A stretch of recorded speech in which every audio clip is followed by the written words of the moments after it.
limiting temperatures. Highest temperatures, southwest Scotland, Northern Ireland, mid to high 20s, low to mid 30s further south. Expect warm spells with the odd rude interruption.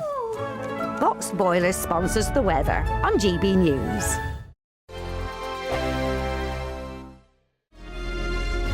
Thank you, Britain, for making GB News Radio such a huge success. Whether you're in the car, on the go, or listening at home, thank you for choosing us as your radio station.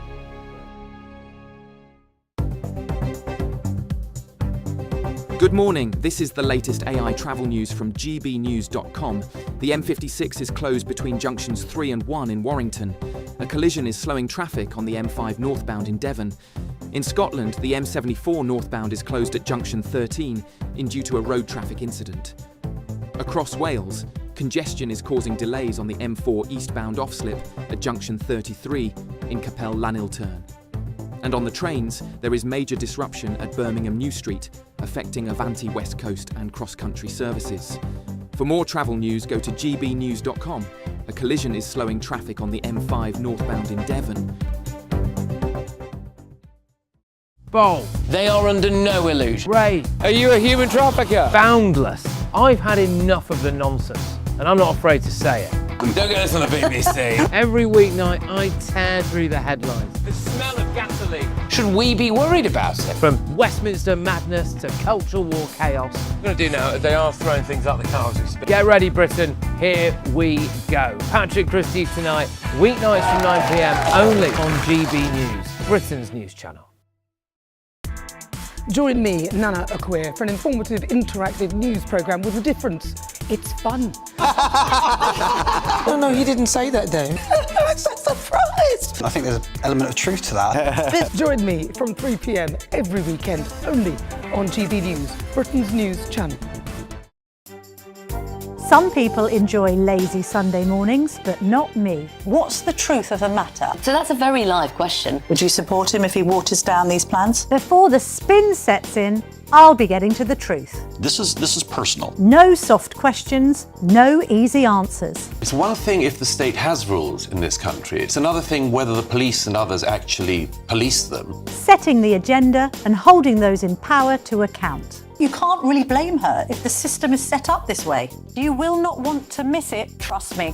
The Camilla Tominey Show, Sundays from 9:30, only on GB News.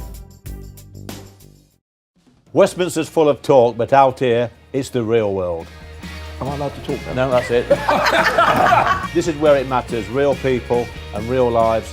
That's what politics is all about. In fact, has Trump made a good start? No. Straight answers, no spin, and just a couple of pints. How many fingers have I got up? About 10. So join me for Lee Anderson's Real World every Friday at 7 p.m, only on GB News. The People's Channel, Britain's news channel.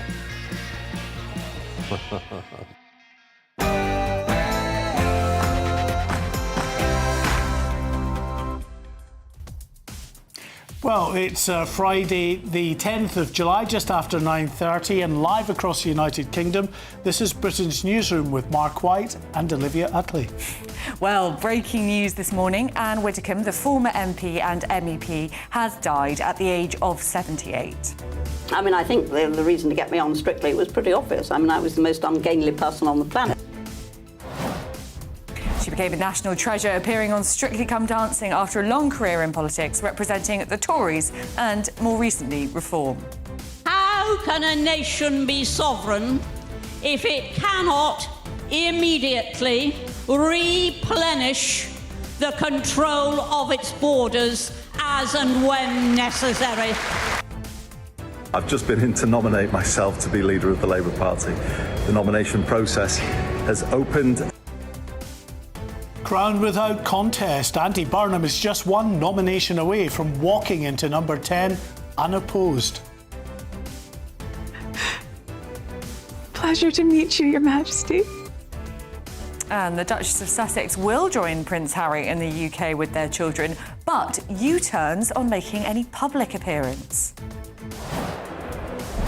Yeah, Prince Harry going solo here at the Invictus Games 1 year countdown. After a difficult week of headlines, he will be hoping to focus on championing the support and recovery of veterans and serving personnel. More details shortly.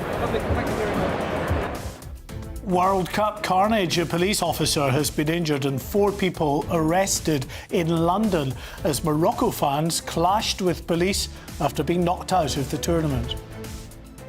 We cannot have a party where people do not abide by manifesto commitments.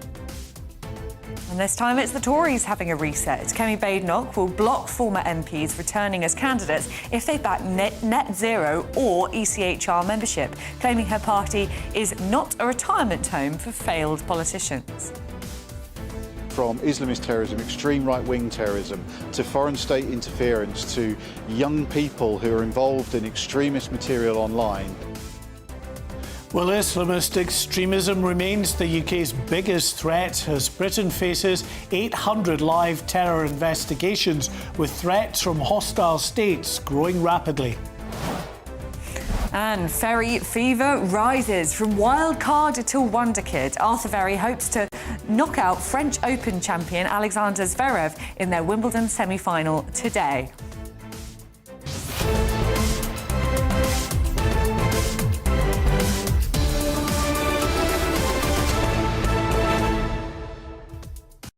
So exciting. So exciting. 1:30 today. He had quite an easy draw until the other day. Yeah.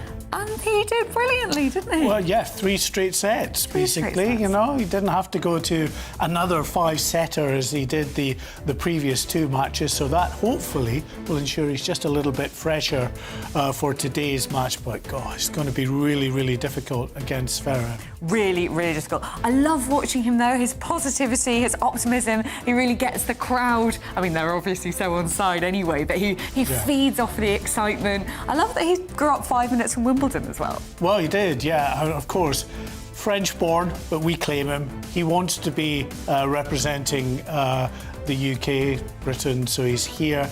He grew up, as you say, watching all those legends at Wimbledon. It's in the DNA, and he's showing that. He's not that tall for a tennis player. He's actually quite small. 5'9", and they say that's a bit generous, actually. Yeah, he's wearing platforms. Yeah, exactly. I love watching his mum in the audience as Yeah. well. She's called Olivia. I was imagining it was Wilfie. You never know, one day. You never know. Well, we'd love to hear what you think about that and everything else we are going to be talking about, including the very sad news about Anne Widdecombe. Please send your views and post your comments by visiting gbnews.com/your say. But first, here's your 60-second news update with Tatiana Sanchez.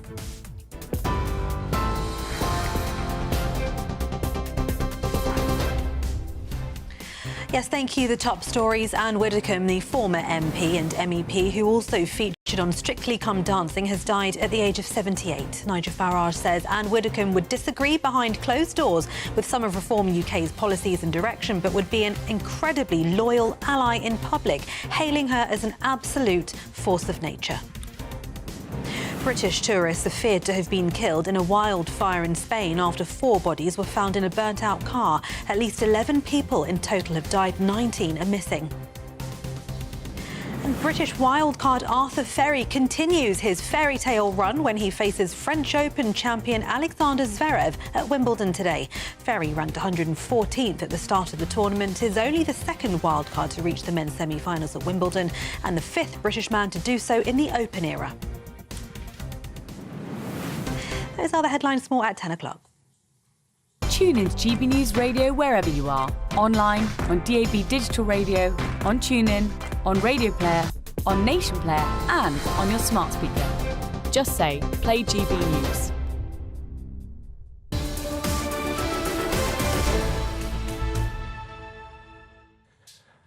Well, thank you, Tatiana. Welcome back to Britain's Newsroom. You join us, of course, on a day of sad news with the death of Anne Widdecombe, a formidable figure, someone I think dearly loved by many people in our audience, understandably.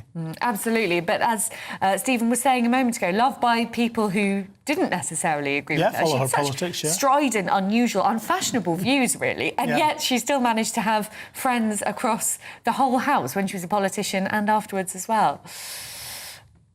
Yeah, and I mean, the thing about Anne is, you know, she would always, even you know, within whichever party she was in, the Conservatives obviously then moved to the Brexit Party, on to Reform after that. But if she had an opinion that didn't necessarily chime with the party as such, she wasn't afraid just to come and give you her unbridled opinion. That was just Anne Widdecombe. And that's what was so refreshing. Exactly, so refreshing, because now we see, you know, politicians coming out on the media rounds having to defend the latest government policy and just speaking the lines that Number 10 has given them. You can't imagine Anne Widdecombe doing that, can you? Just parroting whatever Downing Street has told her to say. She would say what she actually thought. And as you said, Mark, just didn't take herself too seriously. Such a quick wit and always prepared to laugh at herself.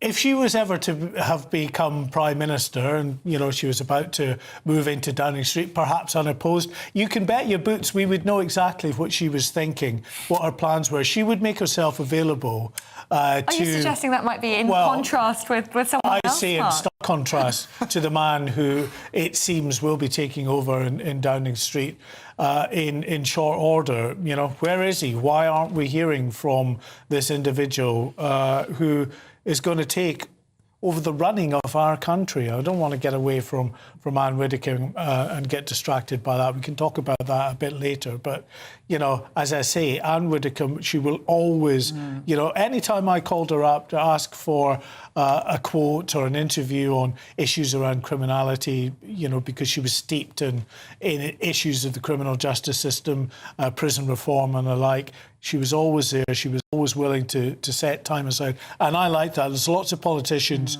you call up, don't want to know, don't have time for you. Or say, we'll call you back in a couple of hours' time, basically, when they've got the line out of the Prime Minister. Well, that was not Anne Widdecombe. Well, former Conservative Cabinet Minister Nadine Dorries joins us now.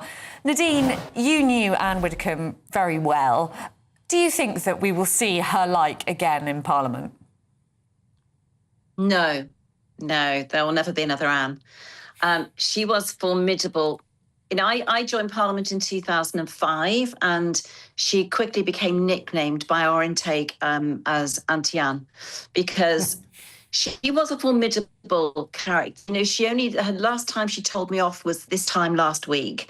I got my last telling off Anne. But she also, I had an incredibly soft spot for her because she could quote Burke, Scruton, Ernst and May at you backwards. She knew everything there was. She was a formidable intellect and parliamentarian, but she was also a huge mentor and help to new MPs. There was a really kind side to Anne. And I think we saw that more, possibly her humour. She had a great sense of humour. She could be a giggler. And I think we saw that on Strictly and her various forays into reality TV, such as Big Brother and others. But she knew that was how to connect with an audience. She was also a novelist, and she knew how to connect with the audience. And, you know, I remember, I'm literally just writing something about her now, and I remember when I first ever saw Anne, it was 1998 Blackpool Conservative Party conference when she ripped up her notes on the stage and gave a barnstorming speech on law and order. And I think that was the moment I decided that, yes, I was going to try and become an MP because she was formidable. She was an amazing orator. Whether it was on the stage at a conference, whether it was in the House of Commons in the chamber, when everybody stopped and listened when Anne spoke, she was just a force that, you know, you'll never see again. I have to say this, and I've deliberated this morning about whether this should be said, but I think it should because I think it was a source of sadness to her. She was not treated well by the Conservative Party hierarchy, and she gave decades of her life to the Conservative Party. And I think that is a stain on the fabric of the hierarchy of the Conservative Party. But for normal, ordinary people like myself, back then, you know, I know I was culture secretary, but for people, the members of the public, she will be somebody who they will relate to her and be sadder about the passing of Anne than they will about many other people in politics. And she certainly won't be forgotten. We know, Nadine, there are so many people in politics who've got an awful lot to say, but not necessarily able to back that up with the kind of intellectual capacity that Anne Widdecombe had. That was, I think, one of her unique points, wasn't it? The fact that she was such a big brain. Yeah, you actually cut out, but I missed. Yeah, I was just saying the fact, Nadine, that you know, Anne Widdecombe, you get so many people in politics with a lot to say and not necessarily the intellectual capacity to sort of back up the points that they're making. But she had such a big brain, such an intelligent woman. Yeah, huge, a formidable intellect. There was nothing she didn't know about parliamentary procedure. And as a new MP, when I was putting through a bill in Parliament, she said to me, she came up to me in the chamber and said to me, get down to the Speaker's chair now and be the first at the Speaker's chair to get your amendment in, and then it will be called. And she literally went to me, go now. And I had no idea what I was doing, but I did not argue with her. I went and stood next to the Speaker's chair, who reached down and said to me, you know, this amendment will now be tabled. And I didn't realise until I saw lots of MPs jostling behind me, trying to push in front of me, what she was doing. She was helping me. She knew the procedure. There's a lot of MPs in Westminster today who don't know that procedure. And she knew exactly what she was doing. And she was such a great help as well. I think that's what's so impressive and unusual about Anne Widdecombe, both the sort of intellect and, as you say, she knew her philosophers backwards, but then she also understood the practicalities of how Westminster works, and that is so important. Another feature we haven't mentioned yet is her very strong moral compass. When during the MP's expenses scandal, so many MPs were tied up in that, so many embarrassing, awful stories of MPs using taxpayer money to, for example, build a duck house. Basically a stain on the whole house, apart from Anne Widdecombe, who came out of it completely clean. She hadn't claimed anything she wasn't supposed to be claiming. I think that is really unusual and worth remarking on, perhaps. Well, yeah, I'm not sure. So there were MPs who went to prison during that time. I think there were lots of MPs actually who had, I mean, you know, there's a bit of a frenzy at the time. I mean, I'm not going to go into the arguments which were long past now, but I think most of the journalists were just too afraid to take Anne. She could instill fear in grown men. You know, she was afraid to take nobody on. And yes, absolutely. Anne was, you know, she was a Roman Catholic in later life, and she had a very strong moral compass. And I think, you know, she was afraid to take on no one. I think one of the, did she say about Michael Howard that he had something of the night about him? Yeah. She was, you know, there was, nobody would argue with Anne. And, you know, the one thing I've said this morning is, she would argue with you fiercely. And I say it's literally at this time of the morning, a week ago today, when she last told me off, she was always right, I think. You know, I'm struggling to point to times when Anne wasn't right.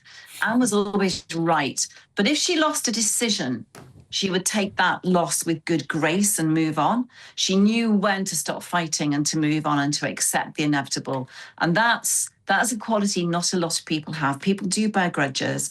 People don't know when to stand down and when they've lost the argument. And Anne did.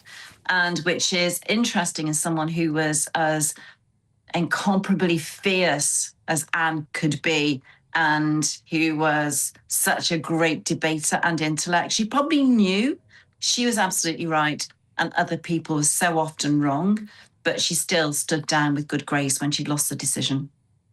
Oh, lovely. Thanks so much, Nadine. Really great to get your thoughts on a beautiful tribute to your friend, Anne Widdecombe. Thanks for joining us on GB News. Thank you. Bye-bye. Well, still ahead in the programme, more on the post-match mayhem in London last night as Morocco fans clashed with the police after being knocked out of the World Cup. But up next, we're off to Birmingham, where we might very soon see Prince Harry. The elusive Prince Harry at an Invictus Games event. Don't go anywhere. But first, of course, if you're in search of some holiday sun, here is a look at your top European destinations.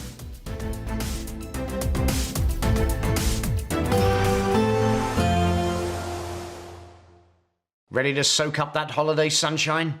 Won't we need some cover? No worries, all sorted. All Clear Travel Insurance sponsors GB News Travel Destinations Forecast. Widely fine and sunny across much of Europe at the moment. Heatwave continues in Western Europe, but closer to average further east. 1 or 2 showers for Greece. More settled, however, compared with recent days and weeks. Temperatures here in the low 30s, pleasant enough for the Greek islands. Italy getting hotter, and for much of France into Spain and Portugal, an ongoing heatwave, temperatures widely into the mid to high 30s. That only slowly cools down through next week. All Clear Travel Insurance sponsors GB News Travel Destinations Forecast.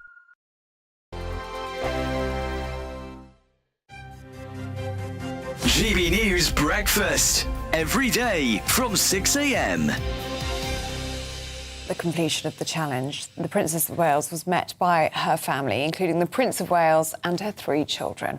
Lovely. All right, let's talk to former Royal Butler Grant Harold. Grant, honestly, that little video there just seemed to say it all to me, because it was clearly all just off the cuff, not a prepared speech. She just came across as someone who really cares about what she does. She does, and I mean, she's remarkable because, as you said, it was just suddenly announced last night that she'd done this. And not that I'm a huge expert in this, but it's quite a challenge. I actually know somebody that did it recently. I mean, I think you've got to walk about 23, 24 miles. You're climbing about up to, is it 9,000 feet? You're travelling over 500 miles. It's 3 highest peaks in the UK, Scotland, England, and Wales. I mean, it's a remarkable achievement. GB News, the People's Channel. This is GB News, Britain's news channel. In his 23 years of service, Alan was deployed to a number of conflicts, including the Gulf War. He met his wife Tracy Ann when he returned to civilian life, and Alan is proud of his time in the forces. The actual Gulf War, it was during this Scud missile sort of crisis, if you like, and I found that quite worrying because it was so random. If somebody points a rifle at you and intends to kill you, that's one thing. But these missiles were just fired into nowhere. One of the camps got hit. A lot of US servicemen got killed. And RAF regiment fellas went in to help. And the effects of war are clearly not nice. But if it was done for the right reasons, it had to be done. GB News, the People's Channel. This is GB News, Britain's news channel. No, Cameron, so it's the first monarch ever to do this, then, isn't it? What's your take on what we've seen in the data here? Well, Patrick, for GB News audiences, I spent 5 hours in financial briefings with all of these documents, so you don't have to go through them all, and we've assimilated them with my producer, Tom, this afternoon and evening for you. As you said, Patrick, at the start of your piece there, I think a lot of our audience are probably going to be wondering why £370 million, roughly, of their money is being spent on resurfacing a building, Buckingham Palace, which no monarch is unlikely to ever live in ever again. The money that the king surrenders the profits of from the Crown Estates to the Treasury in exchange for a percentage to fund the official duties, that percentage for almost a decade has been much higher. GB News, the People's Channel.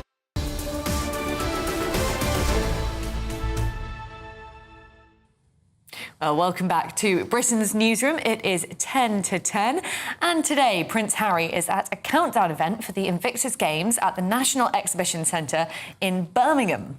But very sadly, it says on my autocue, wife Meghan will not be making a public appearance, but she will be here in Britain, we're told. We are told. It's a bit of a U-turn, isn't it? To tell us more, we're joined by GB News' royal correspondent, Cameron Walker. So they were coming, then they weren't coming, then he was coming, but she wasn't coming. Now she's coming, but she's not actually going to appear. What's going on, Cameron? We can't follow it at all. Yeah, Olivia, I need about 4 espressos to keep up with what's been going on this week, to be perfectly honest. But yes, as you say, there's been several U-turns over the last few weeks. The latest one, of course, is that here at the NEC in Birmingham for the Invictus Games one-year countdown, Meghan, the Duchess of Sussex, was due to be with Prince Harry at the event. It was in black and white in all of the details we were getting for this visit ahead of this week. But then last night we were told by her team based in California that she is not going to be accompanying her husband Prince Harry to this event. Just meanwhile, by the way, Prince Harry is expected to arrive imminently, so if that does happen, we will try and bring that straight to you. Why is that happening? Well, we can only speculate and guess, but of course it's been a terrible week of headlines for Prince Harry because of his spectacular loss against the publisher of the Mail and the Mail on Sunday, plus the security row, plus the row with Buckingham Palace, or palace officials, as to whether or not he can stay in the building earlier this week. As I said, it's been a difficult week of headlines. I think what Harry will try and focus on today, to be perfectly honest, is the Invictus Games. It is all about championing veterans and serving personnel who are injured or sick in a Paralympic-style competition. It's the first time in a decade, really, that the UK has hosted such an event. It's being held in Birmingham here in 2027. Significant that it's Birmingham because the Queen Elizabeth Hospital here in Birmingham is actually where a vast majority of those who served and got very badly injured in Afghanistan was flown back to start on their recovery journey. Fisher House, of course, just next door to that big specialist hospital in Birmingham is where the families of those injured and sick would stay, so they could be close to their loved ones during their treatment and recovery. And now, of course, big tannoy to start, so I'm going to have to shout. But then, of course, it's about making sure that their recovery continues with Invictus and giving them a purpose again. The elephant in the room, of course, is Meghan is not here. The other point, of course, is that just an hour's drive away from here is the Althorp estate, which is where Prince Harry's uncle, Spencer, Lord Spencer, is staying. That's where Princess Diana is actually buried, on an island. And it could be, this is only speculation, but it could be the first time that Meghan and the children in private go to the Althorp estate to see Diana, Princess of Wales's grave. So it could be quite a significant, poignant moment for them. But of course, all of that's happening in private. Cameron Walker, thank you very much, and we will hear more from Cameron throughout the day as we see Prince Harry perhaps in Birmingham a little bit later on. Prince Harry's just arrived. Oh, he's there. Fantastic. Well, we will hear more from you. I can just see him behind the camera. He's just arrived, yeah. We can't get a shot of that, I take it, Cameron? We're going to try. Okay. Just stay with us. Yeah, so you may be able to see him. He's just about to take to the stage, Mark. That's good, though. It's live television. We like that. There he is. I recognise that nose. Or do I? No, I can just see I'm sure Mark and Olivia. The balding ginger hair behind gentleman with brown hair. Yes. Mark and Olivia, hopefully in the next couple of seconds, is going to take to the stage, we're told, to deliver a speech. So if he does do that, we'll bring it straight to you. Not sure what your timings are. Happy to keep talking. Also happily to throw back to you, as you say, Mark, live television. Yes. Yeah, we've got a little bit of time, Cameron. So, I mean, I think it's worth reflecting on. Look, all of the negativity around the couple, Harry and Meghan, that there has been. This is the one thing that he is roundly praised for, something that brings a real sense of purpose and hope and excitement to those who served our country and were badly injured. Yeah, exactly. And of course, Harry served 2 tours of Afghanistan, and Prince Harry is criticised a lot for a lot of things, particularly his grievances with his family and of course security and the tabloids and all the rest of it. But something which is tricky to criticise him for, because it's actually quite a good thing, I think many people would argue in the UK, is championing British veterans and the recovery of serving personnel and the support of the armed forces here in the United Kingdom. That is something we do here at GB News regularly, and the Invictus Games arguably wouldn't exist without Prince Harry. He launched this in 2014 alongside the Royal Foundation, which at the time was still also in collaboration with the now Prince and Princess of Wales, then of course the Duke and Duchess of Cambridge. But he set it up, and the Invictus Games is one of the final things that he has kept since leaving the working royal family. And the Invictus has gone right around the world. It's got kind of support from former presidents such as Barack Obama and others. The King, of course, then Prince Charles, supported it in the early days. I think there probably still is a hope from Prince Harry that his father will support this in next year when it comes to Birmingham. But of course, all of his tittle-tattle is going to have to stop if that's ever going to happen. And Prince Harry, of course, has had a very tricky week, hasn't he? It's been very tricky for him in terms of headlines. I think today he's going to try and focus on these veterans. And I was playing pickleball earlier on breakfast, on GB News Breakfast, which is actually quite difficult if you're trying to do three things at once. Nonetheless, it's a new sport that's going to be joining for Birmingham 2027, and it allows veterans who haven't played it before, who are in some cases in a wheelchair, a good way to keep in purpose and give them a good go at sport. Well, Cameron Walker, thank you very much, and thank you to your cameraman for those fantastic shots of Prince Harry there in Birmingham.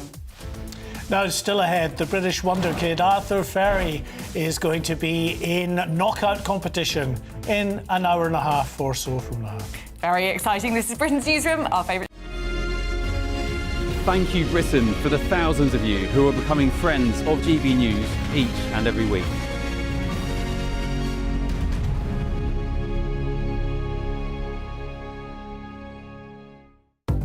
Good morning. This is the latest AI travel news from GBnews.com.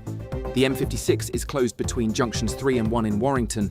The M1 is closed between junctions 9 and 11A in Slough. The M61 roundabout at junction 9 in Burnley is closed with no access to the M65 westbound. The A6 and 10 eastbound is closed after the M1 junction 26 near Nottingham. The A5 southbound is closed after the A422 in Northamptonshire. In Scotland, the M74 northbound is closed at junction 13 due to a road traffic incident.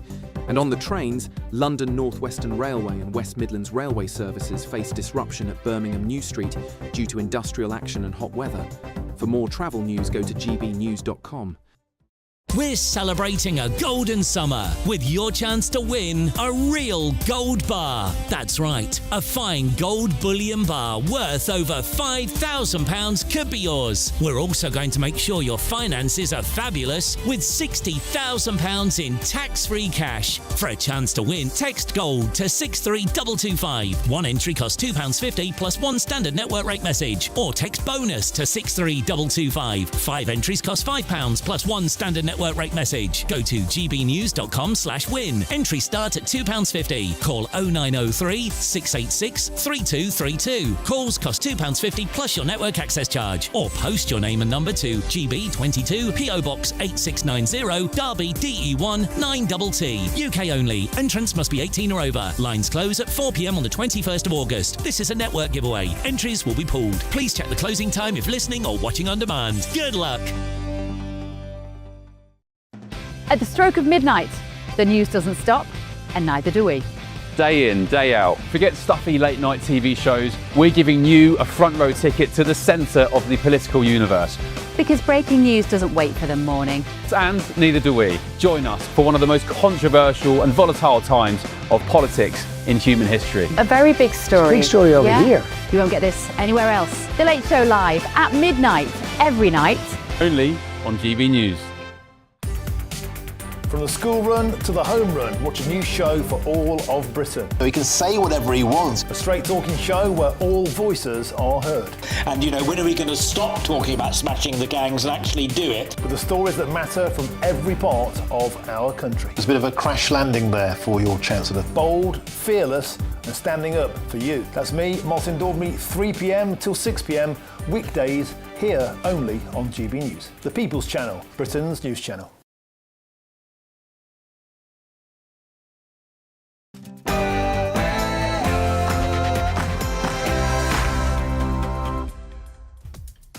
Welcome back to GB News. It is 10 o'clock on Friday, the 10th of July. Live across the United Kingdom, this is Britain's Newsroom with Mark White and me, Olivia Hartley.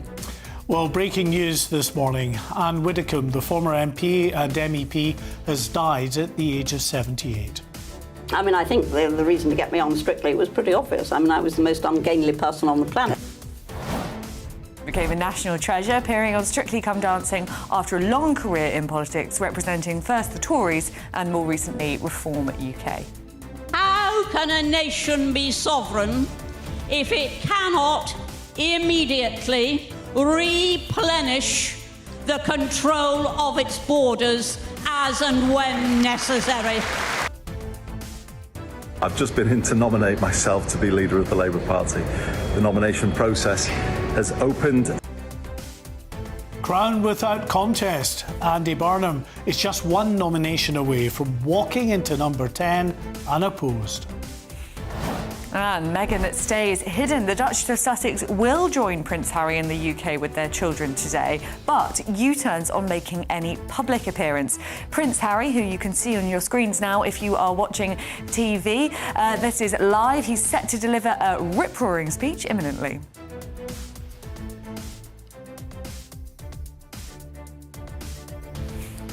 World Cup carnage. A police officer has been injured. 4 people have been arrested after violent scenes in London as Morocco fans clashed with officers on the Edgware Road. We cannot have a party where people do not abide by manifesto commitments. And Kemi Badenoch will block former MPs returning as candidates if they back net zero or ECHR membership, claiming her party is not a retirement home for failed politicians. From Islamist terrorism, extreme right-wing terrorism, to foreign state interference, to young people who are involved in extremist material online. Well, Islamist extremism remains the UK's biggest threat as Britain faces 800 live terror investigations, with threats from hostile states growing rapidly. Meanwhile, Ferry fever rises. From wild card to wonder kid, Arthur Ferry hopes to knock out French Open champion Alexander Zverev in their Wimbledon semi-final today.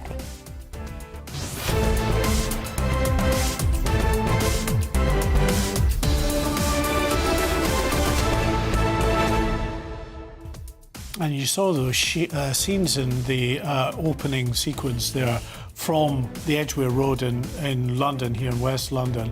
Absolutely appalling violence that broke out after Morocco were kicked out of the World Cup, of course, by the French. Yeah, fireworks being thrown. One police officer had to go to hospital after being hit in the head with a glass bottle. And it's such a shame, isn't it, Mark? Because these football fans are letting the side down.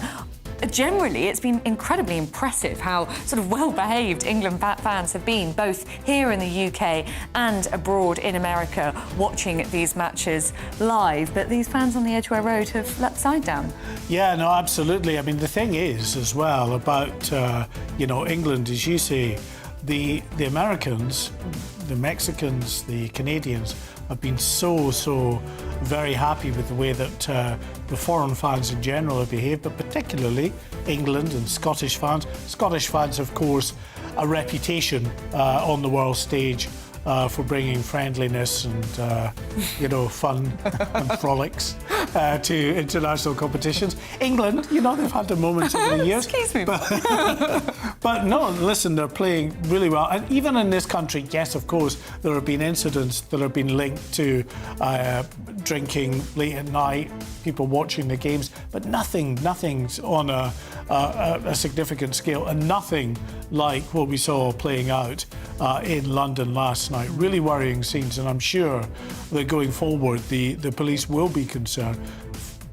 You can say thankfully, but at least Morocco are out of the competition. You would think that their fans are not going to be on the street in big numbers now. But I mean, look at those images. The thing, Olivia, about this was, there were moments there where police were actually being chased down the Edgware Road by, I call them fans, but they're just thugs. Hooligans, exactly. And the way that police were treated last night, no respect at all for the police there on Edgware Road. And as you say, such a contrast to what is going on in America. I love how full all the stadiums have been. There's been a fantastic atmosphere by the look of it, and yet everyone's sort of reining it in and drawing the line, towing the line where they should. Well, we'd love to hear what you think about that and about everything else we're talking about today. Please send your views and post your comments by visiting gbnews.com/yoursay.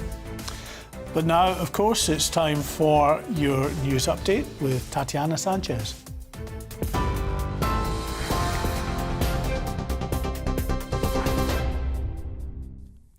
Mark, Olivia, thank you. The top stories. Anne Widdecombe, the former MP and MEP who also featured on Strictly Come Dancing, has died at the age of 78.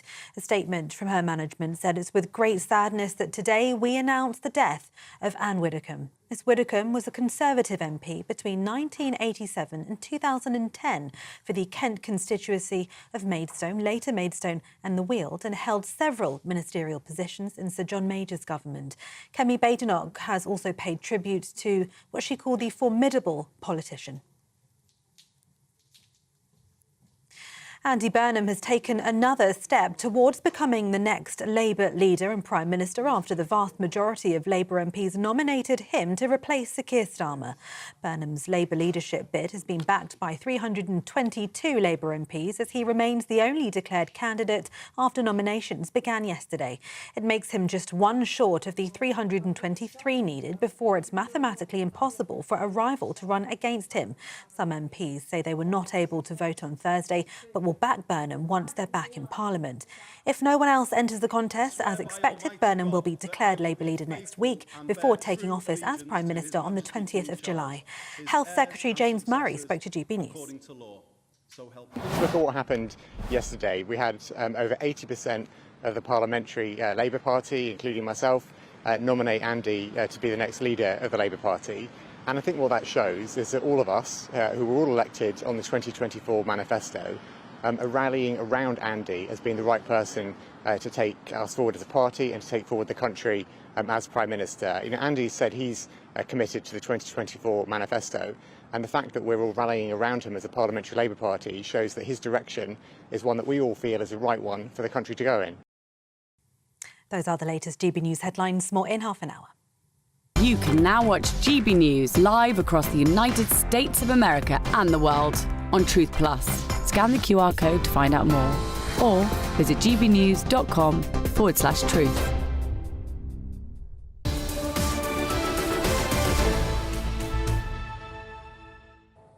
Hello and welcome back. This is Britain's Newsroom live across the United Kingdom on GB News with Mark White and Olivia Utley.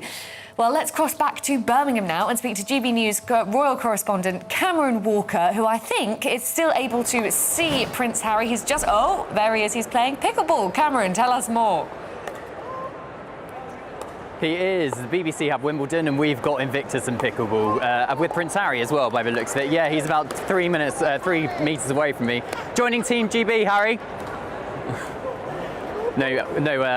No comments from him, of course, but he's at pickleball, of course, one of the new games being added to Birmingham 2027 for this Invictus Games, of course, championing, for those of you who don't know, injured and sick veterans and serving personnel. Prince Harry set this up in 2014, so he's highlighting this new sport, which can really be played by anyone. Even I had to go this morning and wasn't completely disastrous. I was speaking to a veteran earlier who's in a wheelchair. She only started playing it at about 7 o'clock this morning, and has already been offered a chance to play in the actual events happening in 2027.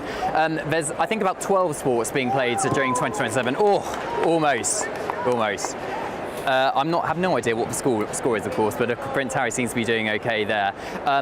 Tricky, of course, because the headlines have been all about Meghan this week, of course, not joining Harry. She was meant to be here alongside Prince Harry, but he's gone solo. He doesn't seem to be, as you can probably see if you're watching television, in particularly bad spirits. He seems to be quite enjoying the game because this is his bread and butter, isn't it? When Harry's in a good mood and when he's doing Invictus stuff, he really enjoys it and is in his element. And unfortunately, we've seen less of that this week and more of other stuff. But this week, and today even, I think his focus is solely on Invictus and championing sick and wounded veterans who, of course, served in Afghanistan, many of which were injured, many of which were also supported and nursed back to health in Birmingham and are continuing their recovery with the Invictus Games. Olivia and Mark.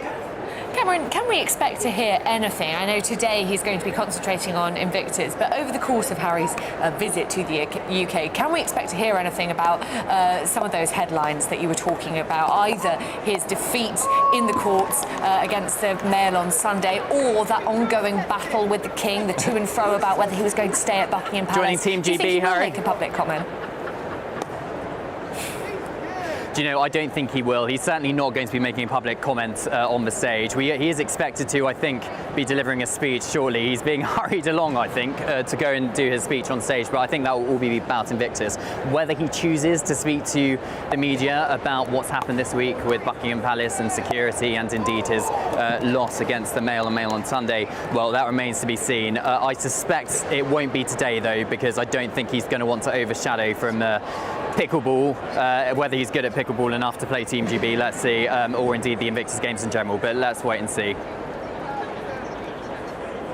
OK, Cameron, thanks very much. We'll leave you with Prince Harry. Looks as though he has now finished. Not sure who won, but as you say, he's going to be speaking shortly. First of all, though, we have some breaking news, and 4 British people are thought to have died in a Spanish wildfire. That after 4 bodies were found in a burnt-out car which had its steering wheel on the right. Amazing, terrible pictures on your screens at the moment. Really sad story there. We will bring you more on that breaking story as we have it. But more on that other breaking news now. Anne Widdecombe, the former MP and MEP, has died at the age of 78. Yes, Ms Widdecombe was an outspoken backer of leaving the EU, serving as a member of the European Parliament for the Brexit Party. Yes, she served as a Tory MP for a decade before leaving the Commons in 2010. In recent years, she joined Reform UK as the party's Justice and Immigration advisor. Well, we're joined now by the HuffPost UK political editor, Kevin Schofield. I think the word that so many people have mentioned today in their description of Anne Widdecombe is formidable. I mean, she really was one of a kind. Yeah, she was. I think that's true. I think she was an example of someone whose political career did not end when they left government or when they left Parliament. If anything, she got a new lease of life. And I think it's noticeable as well that the tributes have been paid from across the political spectrum today. She was very clear in her political views. She was very firmly on the right of British politics, but you've got people in the Labour Party as well paying tribute to the contribution that she made to British public life, not just as a politician, but obviously latterly she was a bit of a TV celebrity, Strictly Come Dancing, political pundit. And I think even those who didn't agree with her politically certainly had a lot of affection for her because of the type of character that she was. I think character is exactly the right word for Anne Widdecombe. We were talking a little bit earlier about her fantastic sense of humour, didn't take herself too seriously, unlike so many politicians today. Kevin, what do you think she will be best remembered for? Probably apart from Strictly Come Dancing, you mean, in terms of politics, I think she'll definitely be remembered for the part she played in Brexit. You know, she was clearly a very strong advocate of the UK leaving the European Union, obviously part of the Reform Party at the very beginning, Brexit Party before that, and just being unapologetic in her views. So I think politically, I think she would probably best want to be remembered for the part she played in that campaign. And also just how strident she was afterwards in defending the decision to leave the EU. You know, she never wavered. She was very much of the opinion that it was the right thing to do, and that Britain had to do what was needed to make the best of it. So I think that's probably what politically she would want to be most remembered for. And I mean, as far as the kind of the intervention, I guess, by Anne Widdecombe in Michael Howard's bid to become leader of the party, that something of the night comment is just one of these glorious political sort of understatements that everybody knew exactly what she meant. Yeah, you're right. It kind of entered the political lexicon, and you see it coming up again and again in reference to maybe other politicians, but she was the one who coined it. And you're absolutely right, Mark. I think when she said it, it was one of those wonderfully subtle remarks, but very cutting, because people knew exactly what she meant, and they thought that she was right. A lot of people, you know. So, yeah, it's one of those famous or infamous political put-downs that will live long in the memory and will be used, I'm sure, time and again in the years ahead. Schofield, thank you so much for joining us here on Britain's Newsroom. I do love that remark, something of the night. I'm going to start using it, I think, about people. Who could we describe as having something of the night? You can talk about people in the office. Oh, don't. Now, Mark, whilst you're here, it's a pleasure to be presenting with you on Friday morning. A couple of people have noticed on your side that we haven't been talking that much about the small boats recently, which seems like a bit of an oversight. What can you tell us? We haven't been talking an awful lot about small boats because there have been big gaps in terms of those crossing the channel. Now, that's not to say they haven't been crossing, but there have been spells that are not just down to the fact that weather hasn't been conducive, that it's been too windy in the channel. Yes, there's absolutely the weather has played a part and has done that, but we have to be honest and say the numbers are down. So I'm going to just bring you right up to date with what we know. We can now reveal that 12,500 small boat migrants have crossed the English Channel so far this year. Now, that in itself is a stark enough number. And of course, that's 12,500 illegal immigrants entering this country that will have to be accommodated now, increasingly, we're told, not in hotels, but in houses near you around the country, houses of multiple occupancy, former military barracks and alike, which are also very controversial.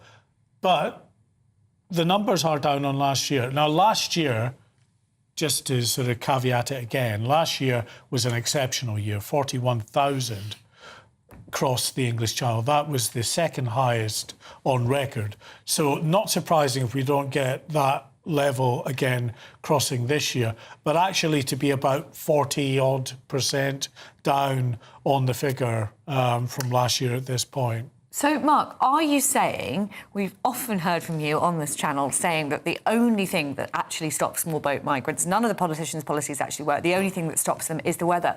But you seem to be suggesting now that actually maybe Keir Starmer's policies are working. Well, this is, I'm sure, very controversial, and I'm waiting for your say to explode. He looks pretty scared.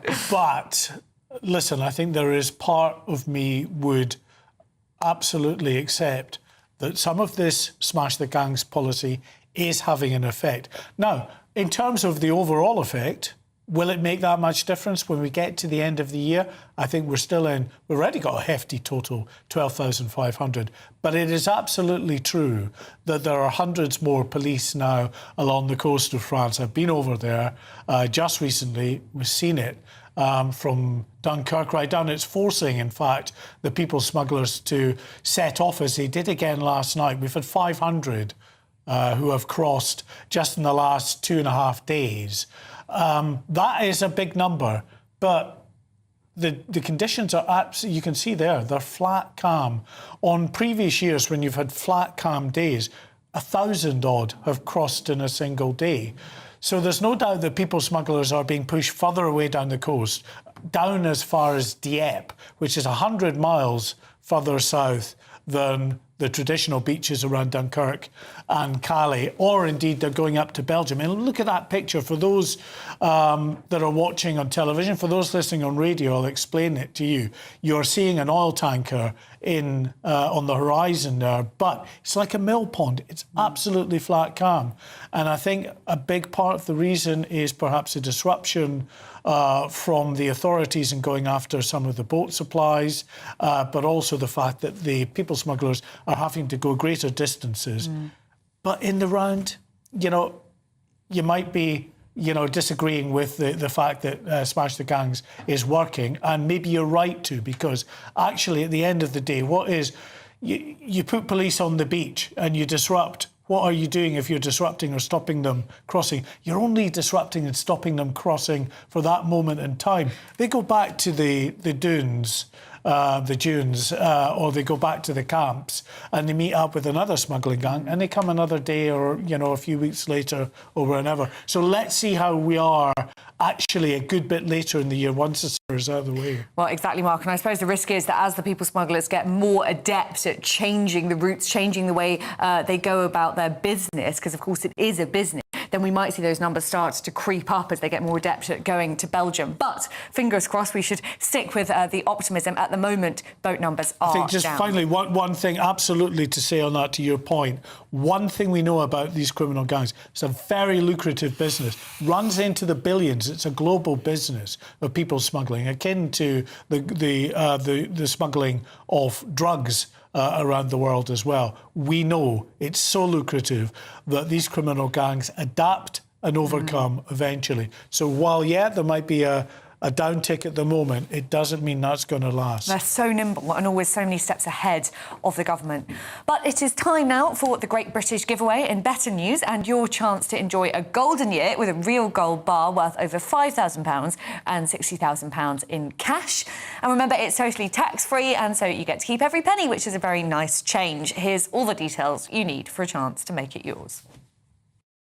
What would you do with £60,000 cash? What would you do with a real gold bar? Well, both have to be won in our Golden Summer celebration. First, there's £60,000 in tax-free cash to bolster your bank account this year. You can spend it on treats, splash out on the family, or just save it for a rainy day. It's entirely up to you. Plus, we'll also give you a fine gold bar worth over £5,000. That's genuine gold that you could gift to a loved one or just lock up in your own personal vault. The gold and the cash really could be yours. For a chance to win £60,000 in tax-free cash and a real gold bar, text GOLD to 63225. One entry costs £2.50 plus one standard network rate message, or text BONUS to 63225. 5 entries cost £5 plus one standard network rate message. Go to gbnews.com/win. Entries start at £2.50. Call 0903 686 3232. Calls cost £2.50 plus your network access charge, or post your name and number to GB22 PO Box 8690 Derby DE1 9TT. UK only. Entrance must be 18 or over. Lines close at 4 p.m. on the 21st of August. This is a network giveaway. Entries will be pooled. Please check the closing time if listening or watching on demand. Good luck. Well, good luck indeed.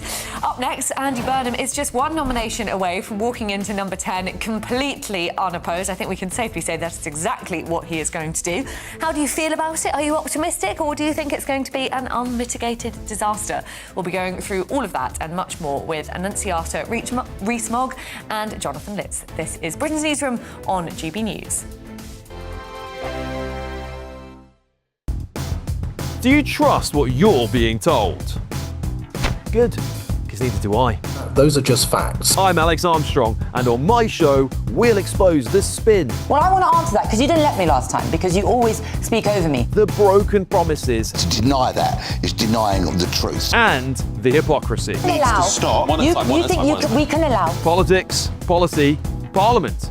Nothing is off limits. No sugarcoating, no fear of offence, just the truth laid bare. Tune in every Saturday and Sunday at 9 p.m. for Alex Armstrong Tonight, only on GB News, Britain's news channel.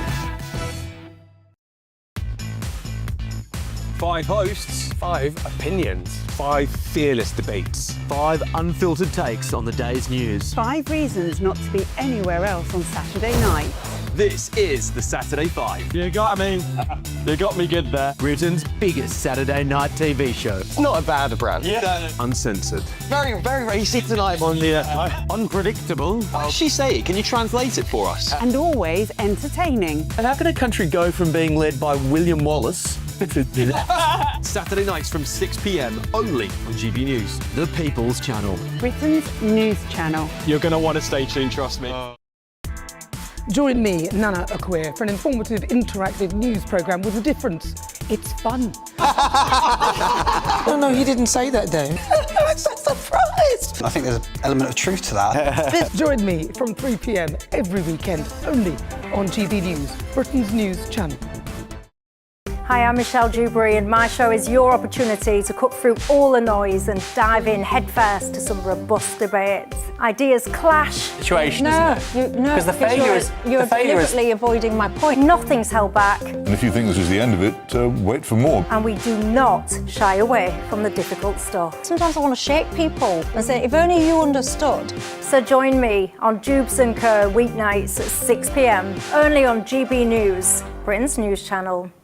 At GB News, we love to hear from you, our loyal community. So drop us a line at gbnews.com/your say. There you can talk to each other and also to the presenters live on air. gbnews.com/your say, because GB News is your channel, Britain's news channel. You want to know what's really going on in the corridors of power? Labour don't know what to do with you half the time, and that makes you quite lethal in the chamber. Get behind the headlines with Chopper's political podcast. Join me, Christopher Hope, as I sit down with the great and the good of British politics. We'll see where this ruling takes us. These are the stories shaping our nation. Chopper's political podcast, available now on all platforms. Listen in and stay ahead.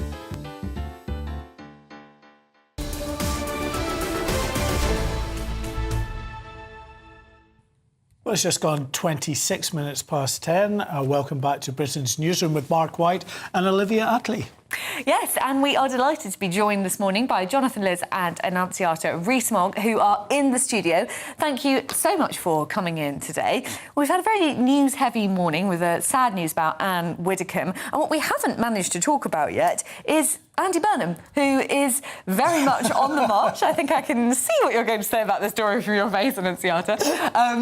But yes, he is going to become Prime Minister in 10 days' time. MPs voting for him, queuing up to vote for him yesterday. Interestingly, 322 of them did vote for him and 81 did not, which does leave a minuscule option of the exact number required to nominate someone else. I think it's unlikely. But I think it just all feels like such a stitch-up that he had been plotting for months to get a seat. We know that he was going around asking Labour MPs. Over a dozen were asked to give up their seat for him. Eventually he got a yes, got a seat, and then makes the bloke his head of research. I mean, this all just doesn't smell right. No general election, huge change of platform, no mandate to do anything. Well, how many times did your party change Prime Minister in the middle of a parliamentary term? Look, I'm not saying that the Constitution, our unwritten, uncodified Constitution, is perfect by any means, but the rules are quite simple. If the leader of a party can command the majority of the House, then they can be Prime Minister. Yep. And that's how it's always been. The only thing that I would say is that Burnham hasn't been elected on the 2024 manifesto. And in the same way that I said when Liz Truss became Prime Minister and basically wanted to do a screeching U-turn on everything and take the country in a ultra-Thatcherite direction, obviously ended in tears after a few weeks. But she had no mandate to do that because that wasn't the 2019 manifesto. And I suppose that Burnham is going to be not hamstrung exactly, but sort of circumscribed, grounded by the limits of the 2024 Labour manifesto. Certainly the mood music coming out of his team is not that he's going to feel hamstrung. It's that we are going to experience one of the biggest changes in the middle of a political cycle that we've ever seen. Nationalising all sorts of industries, water, energy, the devolution to the north, the devolution of power to local authorities, the changes in the tax system that have been mooted. These are really fundamental changes that he really doesn't have a mandate for. And the 70,000 people in Makerfield shouldn't be able to decide the future of the country. But he didn't even tell them what he was planning. Well, you can't start. Well, it wasn't an election to be Prime Minister, and he can't win. He can't win because if he had said, "Well, I'm standing here to be Prime Minister," he'd have been accused of being incredibly presumptuous. Well, he was, arrogant. and he did. Of course, he was. It was a difficult balance to strike, and I think that basically, Labour. We always complain that Labour doesn't sort of know how to behave, doesn't know how to win, and Labour Labour doesn't get rid of leaders like the Conservatives do. But they saw that they had a leader who was underperforming. He who couldn't communicate, who got a lot of bad judgments, and they saw they had a good communicator, someone who seemed to know what he wants to do. We'll see if he does know what he wants to do in the wings. I'd also dispute the good communicator, that we've been told this so often, I think we all take it for granted, but actually watch him. He's not any better at communicating than Keir Starmer was. I tell you one thing he's got going for him. He's the only major politician in the country who has a positive approval rating. And it won't last. It won't last. Of course it won't last. Politicians don't get That's because he's not been elected until a month ago. Well, we'll see. But look, the thing is that this is Labour's only chance. It's a Hail Mary pass. It's the only chance of making it through this Parliament and maybe winning a second election. And there might be another man in the wings who might be sabotaging himself, who we might talk about in the next hour, who's helping Labour, because we know that governments get unpopular, and that's what helps oppositions. That's why Labour got in 2024, because the Tories self-imploded, and that was why Reform was doing so well, because Labour was doing bad. And Burnham might have a positive rating, just. It is marginal and it will disappear, but it hasn't helped Labour. The polls, you would be expecting quite a big bounce, and they're not reflecting it. Even Gordon Brown got a bounce at the end of Tony Blair's time. It only lasted about 6 months, but we're just not seeing it come through yet. Well, Starmer's still in. I mean, we'll see what happens. But it's a done deal. Everyone knows that. But Burnham's not the Prime Minister, and people haven't seen him as Prime Minister. I expect there will be a bounce. Like I say, I'm not pretending that Burnham's going to be sort of walking to a landslide Labour victory the next time. Labour has its work cut out, but things have become much more interesting in British politics. There was a narrative that Reform was going to walk it the next election. That is no longer the case. Not even Reform diehards are claiming that is the case anymore. And if Burnham gets this right, if he has a good team around him, which Starmer didn't have, I'm afraid, then things could actually go better for Labour. And obviously, we talk a lot about sort of style. Substance is also important, and of course, we need to see what he does. But if that whole water thing, by the way, is going to be very popular with the public if he does nationalise water, because that is just these are monopolies that we don't even get a choice on. It will be until the water system completely collapses. Well, it's collapsing already. Thames Water. Have you seen Thames Water recently? I can sense you both have a lot more to say on this, and we will discuss it far more in the next hour. But for now, here is your 60-second news update with Tatiana Sanchez.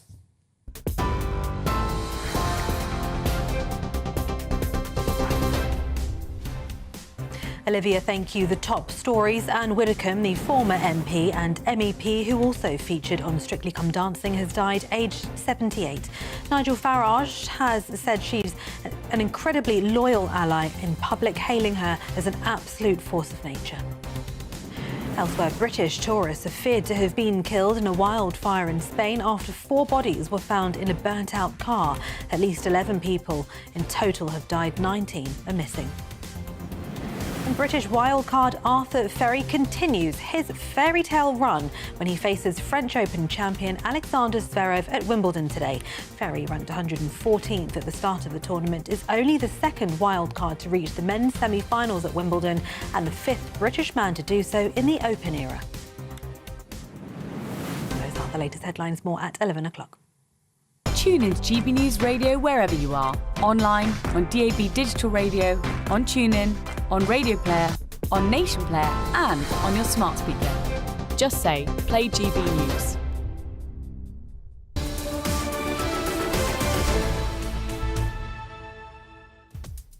Well, up next, violence erupted on Edgware Road in London as Morocco fans clashed with police after getting knocked out of the World Cup. How should police crack down on this behaviour? We will be discussing that and much more. This is Britain's Newsroom on GB News.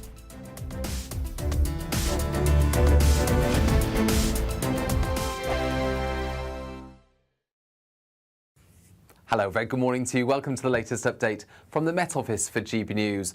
Another widely dry and sunny day today, and that means it's going to be hot again for many of us. But northern Scotland, the exception. Once more, outbreaks of rain here from the word go. There's going to be some heavy rain later in the day as well. Extensive cloud. That's going to limit temperatures for northern Scotland. But elsewhere, with lots of dry and sunny weather around, temperatures rising quickly through the morning. And we're talking about widely the mid to high 20s across Northern Ireland, Northern England, southern Scotland, low to mid 30s for central and southwestern parts of the UK. A little cooler along the eastern coast of England, and that's going to be an emerging theme over the next few days, a cooling trend for the east of England. Northern Scotland, though, seeing some heavy thundery showers developing through the late afternoon evening period. Could be some lively weather here. A lot of cloud north of the central belt, thin layers of cloud for the central belt into southern Scotland, Northern Ireland, but still warm. Not as hot as further south. 6 p.m, still 32 to 34 Celsius expected across the heart of England and Wales, and a warm night to come as a result on Friday night. Now, we're going to see that low cloud across the North Sea creeping inland somewhat to affect parts of eastern England, extensively across Scotland and Northern Ireland, and it's heavy rain continuing for the north of Scotland. Otherwise, it's a warm night with temperatures staying at 20-21 Celsius in places. Now, for much of England and Wales, we've got this west-east divide. A lot of cloud in the east. That creeps back to the coast on Saturday. Plenty of sunshine then.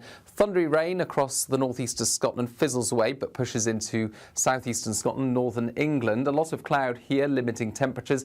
Highest temperatures, southwest Scotland, Northern Ireland, mid to high 20s, low to mid 30s further south. Thank you, Britain, for the thousands of you who are becoming friends of GB News every week. You're not only watching and listening to our programmes, you're becoming part of them too.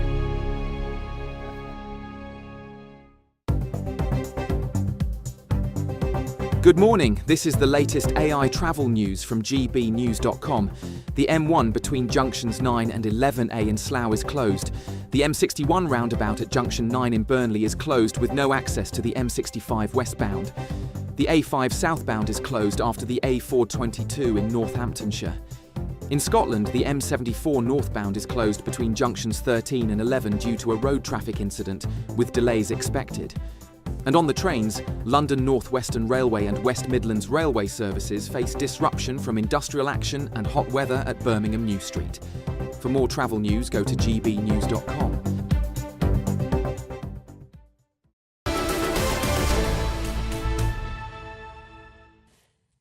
Welcome back. It is 10:37 and this is Britain's Newsroom with Mark White and me, Olivia Utley. Well, let's cross back to Birmingham now. We can see Prince Harry trying his hand, this time at wheelchair rugby.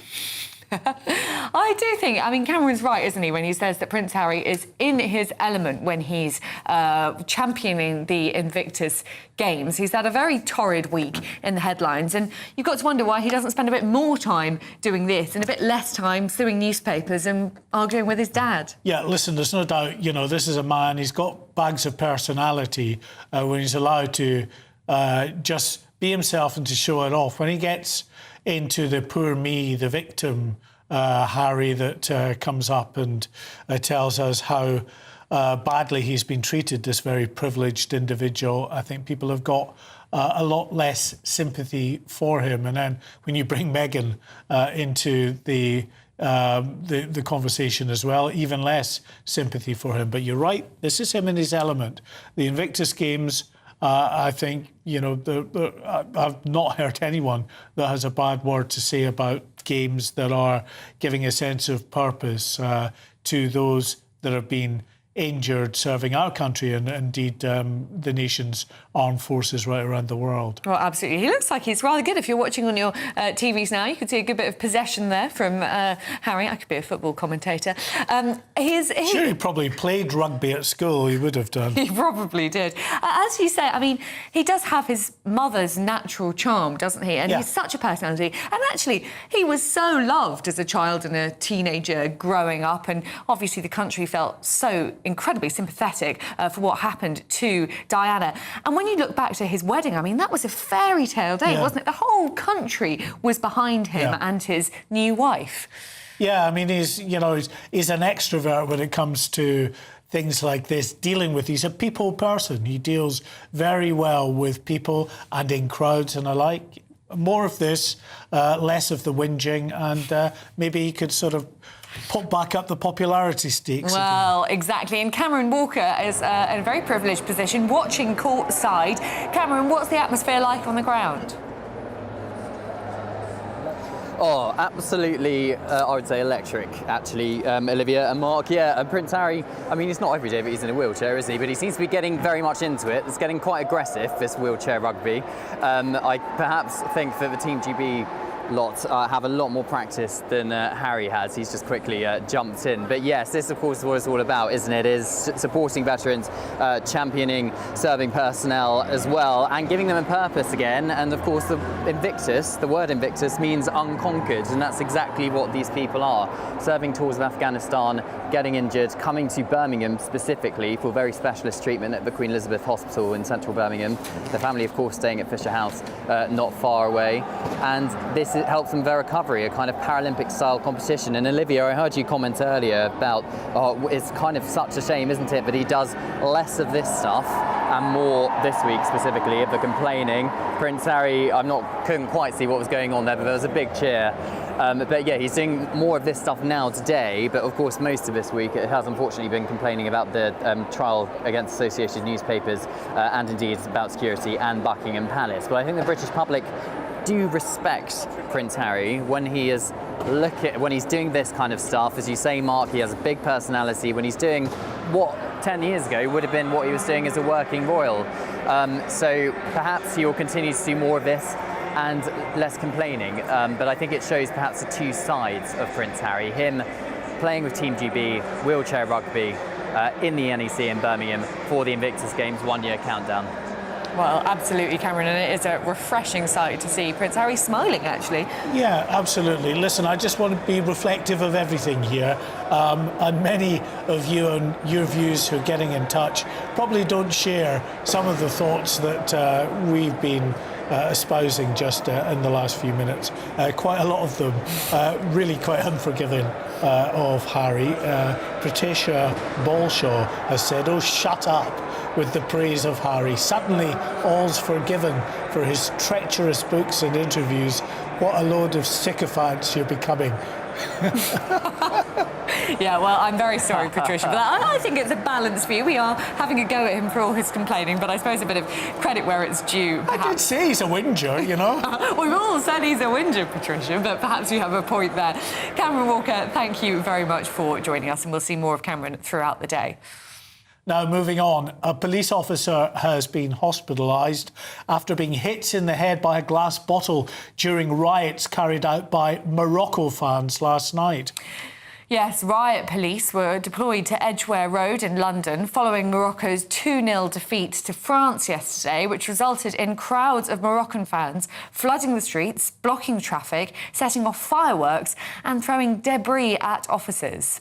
Now, the Met Police say they will not tolerate such disorder on our streets or attacks on our officers. And we should say the scenes that we've seen here in Edgware Road have been repeated on a much grander scale, actually, in France, where there are big North African communities in those areas. So really concerning scenes. Well, we're joined now in the studio by Festus Akinboysoy. Festus, thank you so much for joining us on Britain's Newsroom this morning. I mean, the treatment of police last night on Edgware Road was shocking. Fireworks being thrown, one police officer being hospitalised, police officers being chased down the street.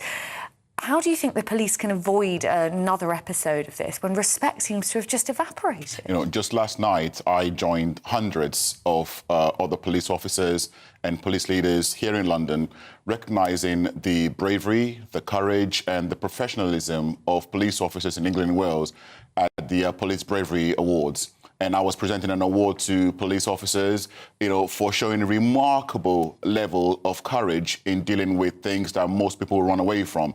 And this just simply highlights the kind of risks that police officers in our country face, and there can be absolutely no room whatsoever at all for this. Hearing this report and watching the footage that we see now on social media actually makes me quite angry, and I sincerely hope that the police will do everything within their power to round up every single one of these idiots and get them the strongest sentence possible. Well, of course, there's been criticism. We've seen it, you know, exercised on many occasions over recent months about two-tier policing and alike. We've seen disorder where the police and the criminal justice system has been very quick to go after individuals, to put them before the courts, often the next day, and jail them. We should see the same kind of response to this, shouldn't we, Festus? And as I said earlier on, personally, I would love to see this kind of expedited court system for this kind of flash public or disorder that we are seeing just come out of nowhere. And so this individual can be fast-tracked through the criminal justice system and given the right level of treatment that they should be having. This is just unacceptable. We cannot have people on our streets in this country thinking they can go around doing things like this. It causes so much distress, so much harm, and so much alarm to businesses. To imagine having children, you're just having, a meal with your kids, out on Edgware Road, and you're seeing this kind of stuff. It is unacceptable. Absolutely. And I think what's so shocking about it is just how blatant the lack of respect for the police is. You say the police need to do everything in their power to make sure that these Moroccan hooligans are given the sentences they deserve. Do you think the police are being backed up enough by the government? Well, having been in a role as a police and crime commissioner and overseeing an entire police force, I can tell you that the one thing that police officers want more than anything else, apart from better pay, of course, and more police officers, is that level of support from their senior leaders. Now, I hope, given the fact that we've seen police officers get assaulted, one end up in hospital with this, they will have that support from the Met leadership, which, from the statement, they are going to be supporting them. But is there enough of that? I don't think there is. And I hope we're going to see more of that moving forward. Well, Festus Akinbonsoy, former Police and Crime Commissioner, thank you so much for joining us on Britain's Newsroom this morning. Thank you, Festus. And I really hope the police come down hard on these Moroccan thugs, because at the end of the day, what they're doing is tarnishing actually what has been a brilliant World Cup, where you have England fans and Scotland fans behaving impeccably, both in this country and, of course, overseas in North America, where the competition is taking place. So absolutely go after these thugs that caused this mayhem in London and bring them to justice as quickly as possible. Well, of course, the problem is that our court system is so clogged up and our prisons are so full that I suspect, and I really hope I'm wrong here, that these hooligans will get off far too lightly. Except, of course, if it's so-called far right, the court systems are very quick, it seems, in dealing with those individuals. So let's see that same approach adopted here. Well, still ahead, we'll have more reaction to the sad breaking news that former MP Anne Widdecombe has sadly died. This is Britain's Newsroom on GB News.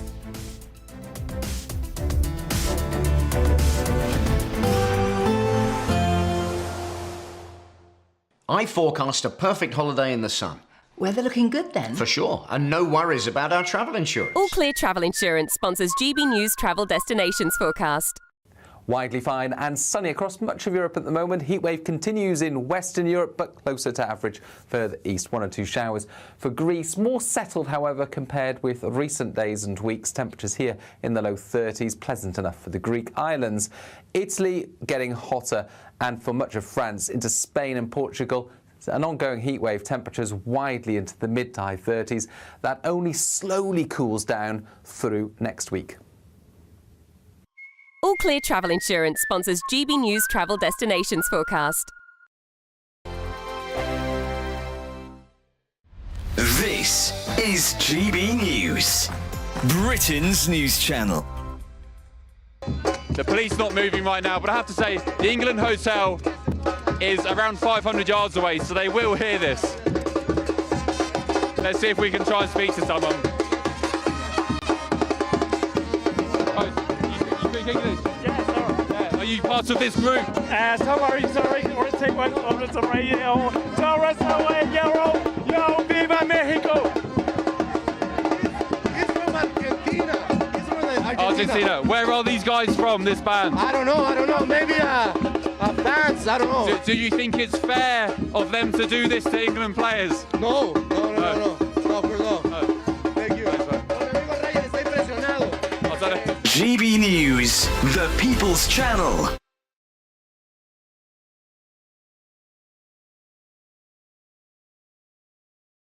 This is GB News, Britain's news channel.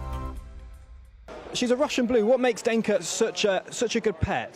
She's very affectionate, they're very dog-like in their behaviour, very solid breed, and basically they're a pet for life, really. Amazing. Well, Denka's been very, very well behaved here. And speaking of behaviour, Anna Webb, dog behaviouralist, joins me now. The show's been doing some research about how music affects different pets. What have they found? Well, they found that reggae really helps calm dogs in particular.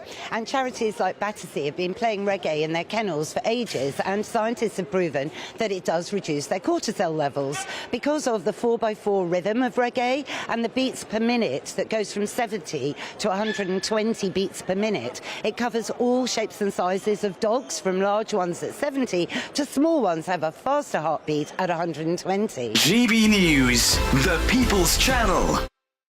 This is GB News, Britain's news channel.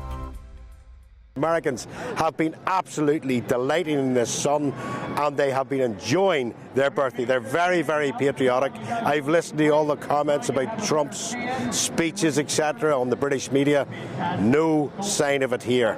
These Americans are so patriotic. It's their country. They're proud of it. And they should be, Nana, because in 250 years they have become the most powerful nation in the world. And why? Because they used the Bill of Rights that King William brought to Britain in 1688, the Glorious Revolution, came here. That's what they fought for. No taxation right, representation, no interference from foreign courts, tariffs, it's all there, Nana. GB News, the People's Channel.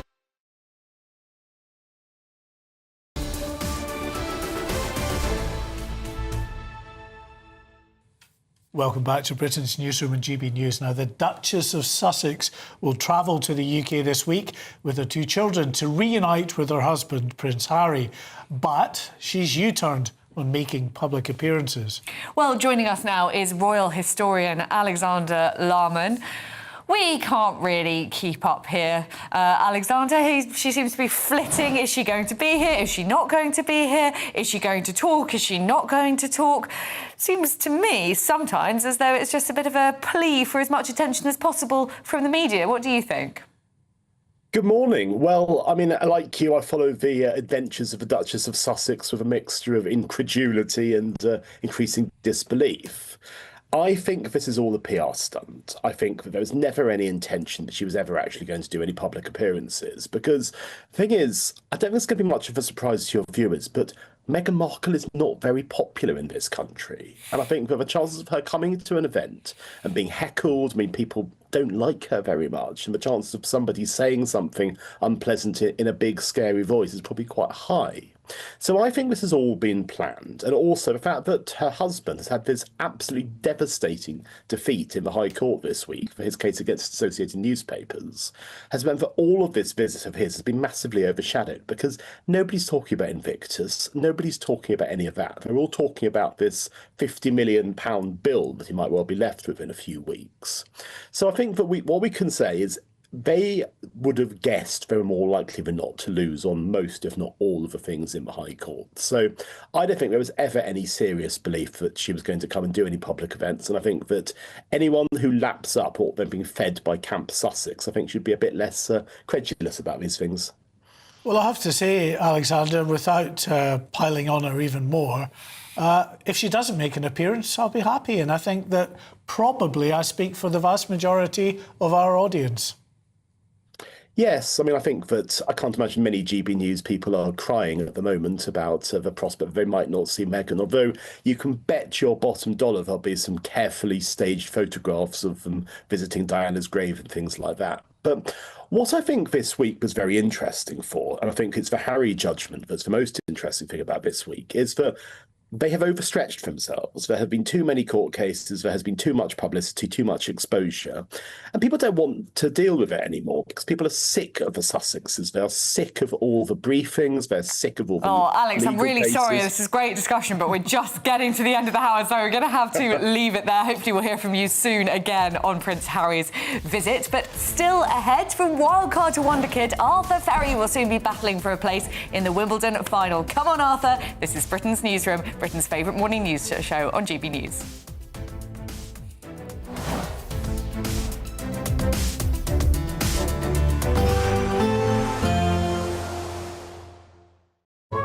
warm spells with the odd rude interruption.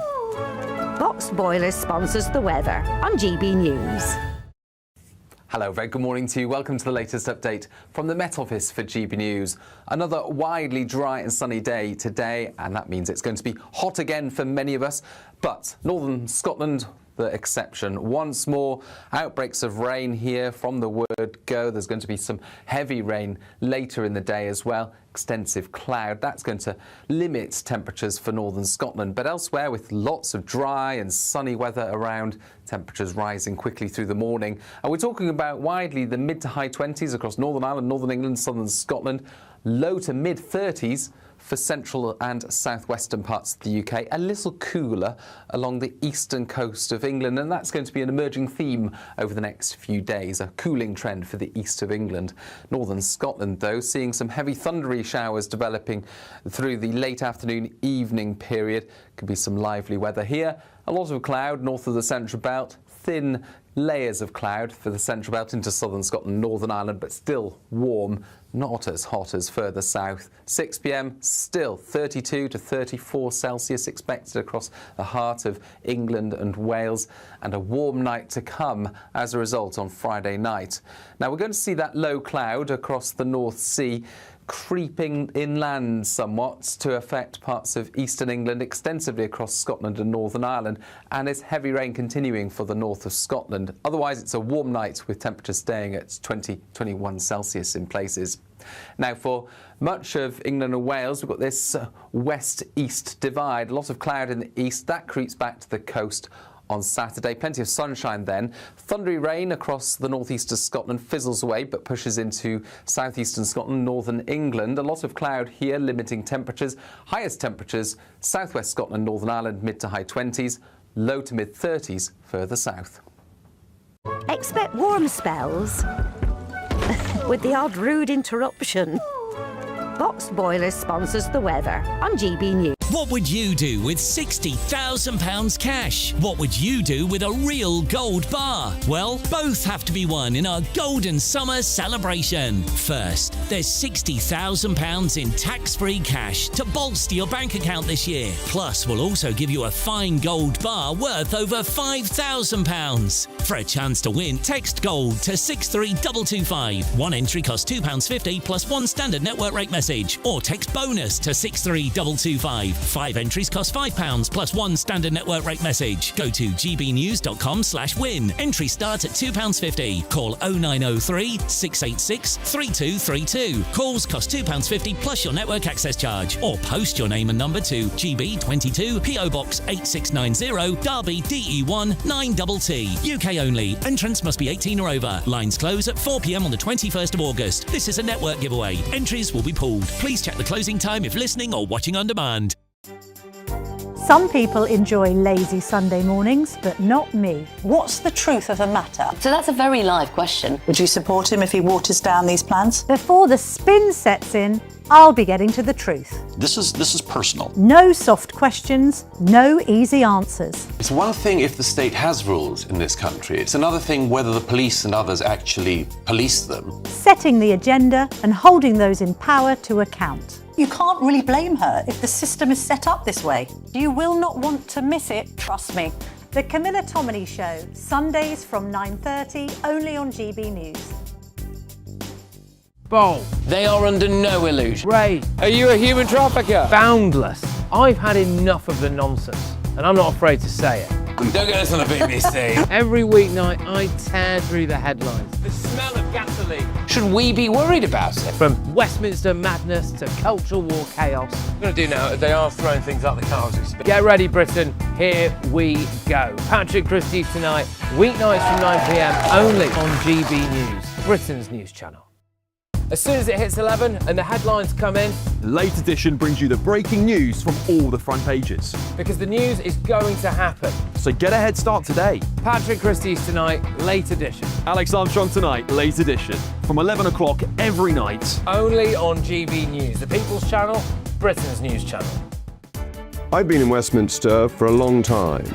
But I know that though power may be here, its effect on people's lives is across the whole of the country. We may be where rules are made, but it's where they're implemented that matters. Join me, Jacob Rees-Mogg, for forthright and frank discussion on where Britain has come from, where it's going, and where it will end up. That's State of the Nation, Monday to Thursday, 8 to 9 o'clock. Vox Populi, Vox Dei.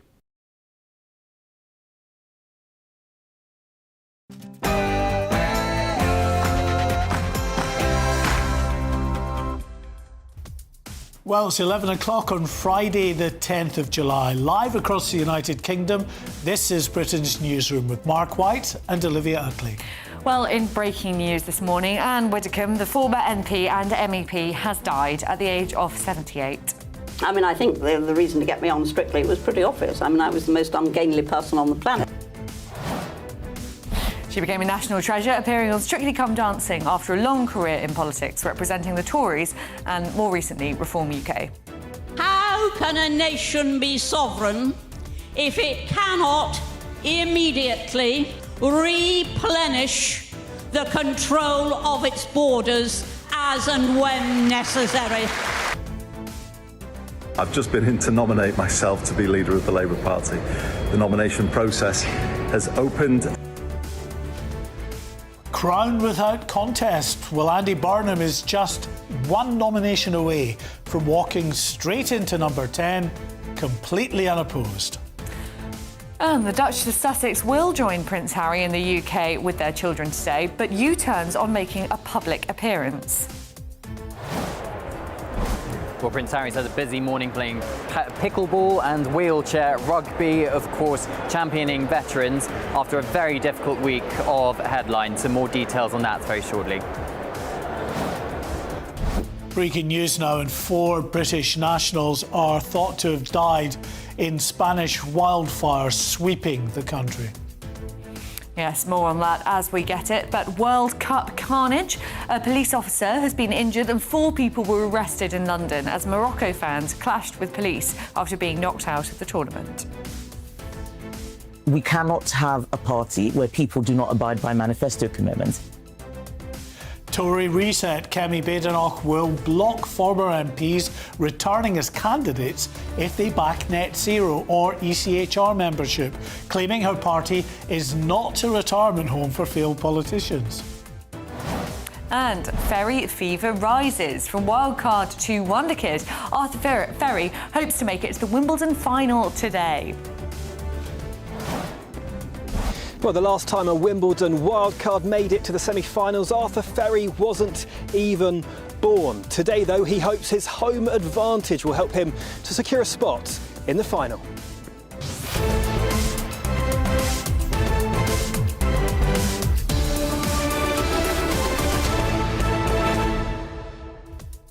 So just 2.5 hours left until that match, Arthur Ferry versus Alexander Zverev. I'm very excited, little bit nervous. Just saw that Alexander Zverev is 6'6". Arthur Ferry's only 5'9". Yeah, but I mean, Arthur Ferry, as he's shown, he's so zippy around court. He's very fast, very sort of talented in being able to get to the balls and place them so well. So, listen, anything's possible. His last match, 3 straight sets, was an incredible achievement, it has to be said. Yeah, he looks completely unstoppable. He doesn't look as though he gets tired. Even in that 5-set match the other day, he just seemed to exude positivity, optimism and complete confidence in himself and his abilities. And he's so supported, obviously, by the court on centre court. It's going to be really exciting. Oh, it is. The crowd will be behind him for sure. And the thing is, listen, whatever happens today, this has been a monumental success for his career. He's gone from 114 in the world. He's down, is it about 40? Could he go to 30? I think 36 Yeah. he'll go to. So he's 36. I can't remember what he has to do Well, that. I think already, yeah. I think he's at 36 and he could go even lower than that if he was to win today. But, Zverev is very, very tough competition. But he'll give it a go. He's a plucky Brit. born in France, but we don't talk about that. Not unless he loses. He grew up in Wimbledon. That's He all you did. need to He's a know. proper Brit, through and through. I think it is worth saying as well, what a boost it's going to be for Andy Burnham if in his first week as Prime Minister, Britain has just won Wimbledon through Arthur Ferry and also won the World Cup. He could be a very, very lucky man. We might see a Burnham bounce just because of that. And completely unchallenged by the establishment media as to why he's not come forward and spoken to us. But there you go. There you go. One of the least scrutinised Prime Ministers we've ever had, I suspect, when he comes in. Well, we'd love to know what you think about that and about everything else we've been talking about today. Please send your views and post your comments by visiting gbnews.com/your say. But first, here's the news with Tatiana Sanchez.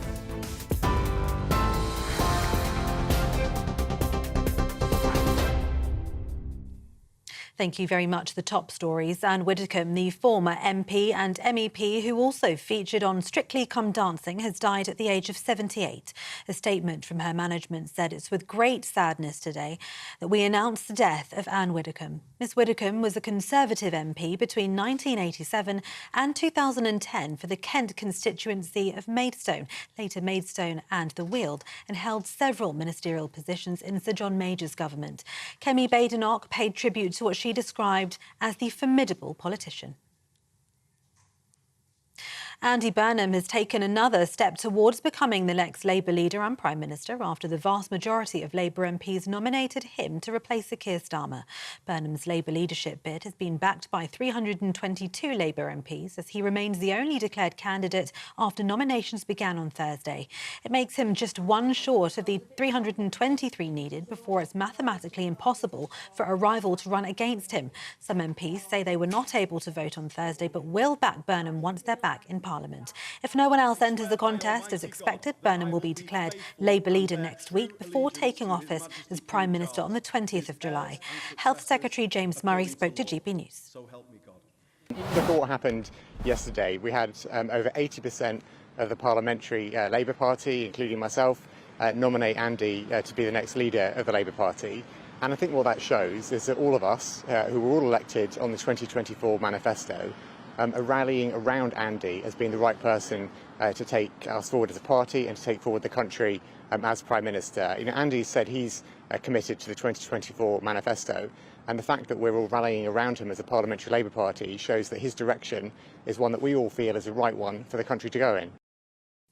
At least 11 people have died in a wildfire in southern Spain, with early indications suggesting 4 of the victims are British, according to a local official. 19 people are reported missing. Some 150 firefighters were working to contain the blaze, which is thought to have been caused by a downed power line before spreading to a wooded area in Almeria. Regional President Juanma Moreno said the deaths are a tragedy, and he warned that the death toll could rise significantly. The Duke of Sussex tried his hand at a debut Invictus Games sport as demonstration matches were staged to mark 1 year until the annual tournament. Harry showed off his skills with a racket when he tried pickleball at the NEC in Birmingham. Well, the Duchess of Sussex is no longer expected to appear at any of the public events this week during her husband, the Duke of Sussex's visit to the UK. It had already been announced that Meghan and their children Archie and Lilibet would not join Prince Harry at the start of the week after a row over security. It's not known whether Meghan will be in the UK for any private visits following reports she may still be coming with the children. The police are investigating at least £500,000 worth of donations made to Reform UK by the mother of a convicted fraudster who paid for Nigel Farage's social media staff and security, the Times newspaper is reporting. Fiona Cottrell is reportedly at the centre of the inquiry being conducted by the Metropolitan Police. The newspaper reports that officers have spent more than a year looking into potential offences relating to, quote, the evasion and of restrictions on donations. Reform sources say no party officials have been interviewed by police. A police officer has been injured and at least 4 people have been arrested following unrest on Edgware Road in London after the World Cup quarter-final between France and Morocco in Boston. The Metropolitan Police said the incident escalated, with the group throwing bottles and setting off fireworks. That's all after second-half strikes from Kylian Mbappe and Ousmane Dembélé helped France progress through to the semi-finals with a 2-0 victory. Mbappe scored his 8th goal of the tournament and went level with Lionel Messi at the top of the scoring charts in search of that golden boot. Meanwhile, England defender Jarell Quansah won't feature in tomorrow's quarter-final. He's been banned for 2 matches following his red card in their World Cup last 16 victory over Mexico. Quansah was sent off after a VAR review following a reckless challenge, which saw his studs go into the shin of Jesus Gallardo. He'll miss the game against Norway and the semi-final if they make it. And British wildcard Arthur Ferry continues his fairy tale run when he faces French Open champion Alexander Zverev at Wimbledon today. Ferry, ranked 114th at the start of the tournament, is only the 2nd wildcard to reach the men's semi-finals at Wimbledon and the 5th British man to do so in the Open era. The winner of today's match will play Jannik Sinner or Novak Djokovic in the final. Those are the latest headlines. More in half an hour. You can now watch GB News live across the United States of America and the world on Truth Plus. Scan the QR code to find out more or visit gbnews.com/truth.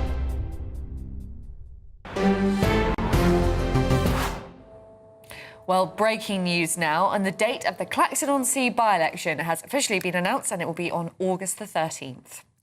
Well, the list of candidates who've announced their intention to stand for the upcoming Clacton by-election are, and we understand the following, Count Binface from the Count Binface Party, Nigel Farage from Reform UK, Kai Stephen, British Democrats, Adam Al-Khatib from the Forward Party, Ollie Granger of the who is an independent, Lawrence Fox of the Reclaim Party, Mark Berger, also an independent, and Piers Corbyn as an independent.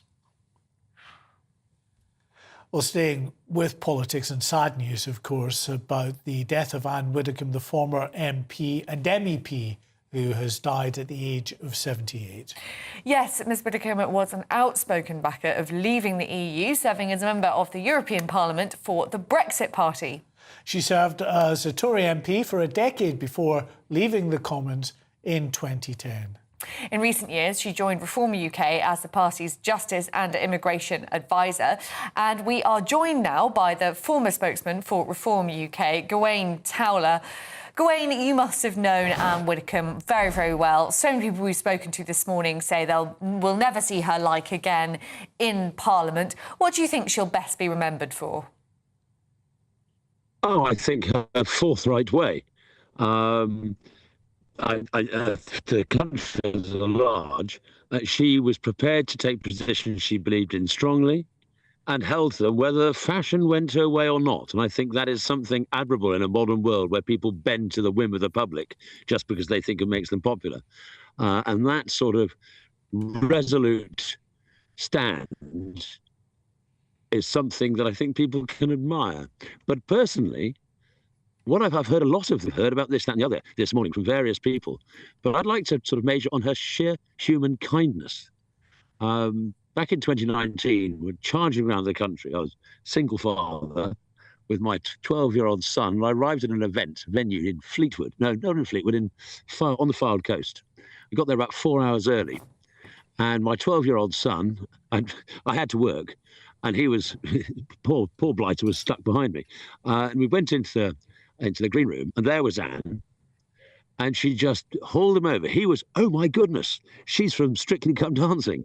And she sat there and talked to him and mucked around with him for 4 hours while we waited for her to go on stage and I was working. And that sort of instant generosity of her time, her spirit and her kindness is something that I think is sometimes overlooked. I think you're absolutely right, Gwen. I remember interviewing Anne Widdecombe many times over the years and we'd go to her house often, and inside her house, she was so friendly and so welcoming. And the same, I'm afraid, cannot be said about many of the politicians that we as journalists will come across an interview on multiple occasions. You said, she was, independent of thought in terms of her... sorry, Gwen, were you saying something?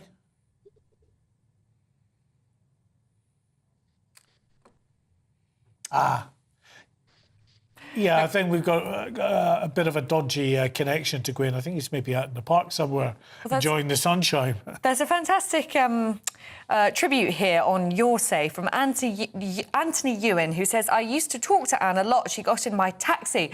She was the one who explained to me that Britain had been independent for thousands of years, pre the 1980s. She changed my views on the EU. R.I.P. Amazing woman. Isn't that a great tribute? I'm sure she'd be very, very pleased to know that she personally directly changed someone's views on the EU. Yeah, and that's what you hear an awful lot about Anne Widdecombe, that, she was absolutely a force of nature. She would give you an opinion whether you wanted it or not. She always had an opinion. But, that is one aspect of her character. The other aspect is, a deep moral character, a very kind person with a lot of time. And I think she will be sadly missed. I really do. It was always good. Anytime you called her up, she would always make time to come on and to speak, or at the very least, give you a comment. As I was saying to Gwen, the same cannot be said of so many of the politicians you and I come across a lot of the time.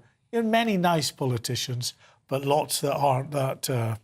No, and so many don't have the intellect to back up their views and their comments, which Anne Widdecombe certainly did. A proper reader. She knew her philosophers. She really knew what she was talking about, and she will, as you say, be very sorely missed.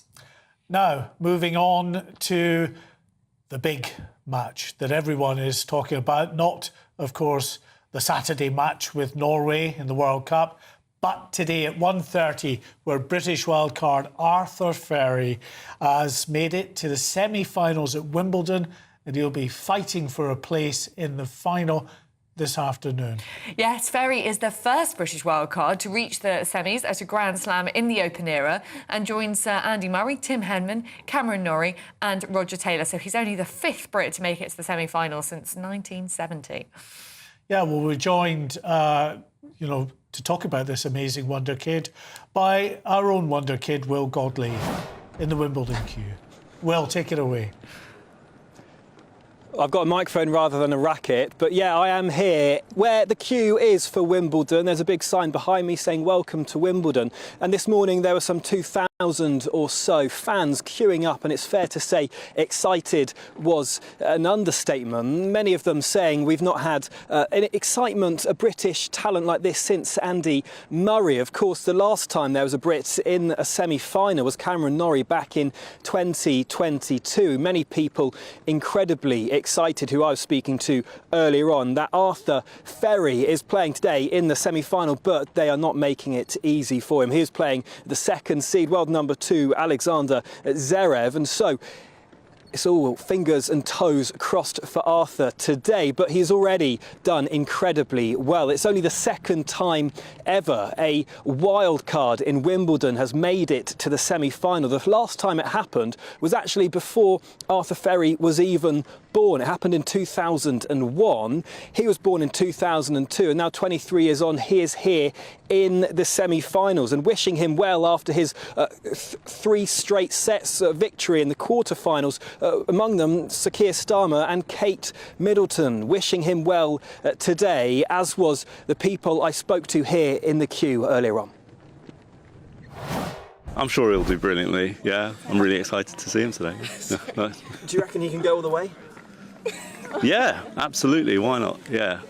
I am very excited. Well, I mean, just to be clear, I'm a very big Sinner fan, but it's great to see some British talent after, a couple of years of Andy Murray. So, yeah, long may it continue. I'm really excited. Hopefully we manage to get on to centre court. Fingers crossed that we manage to get, a real side ticket and, be able to go and watch him. He's going to win.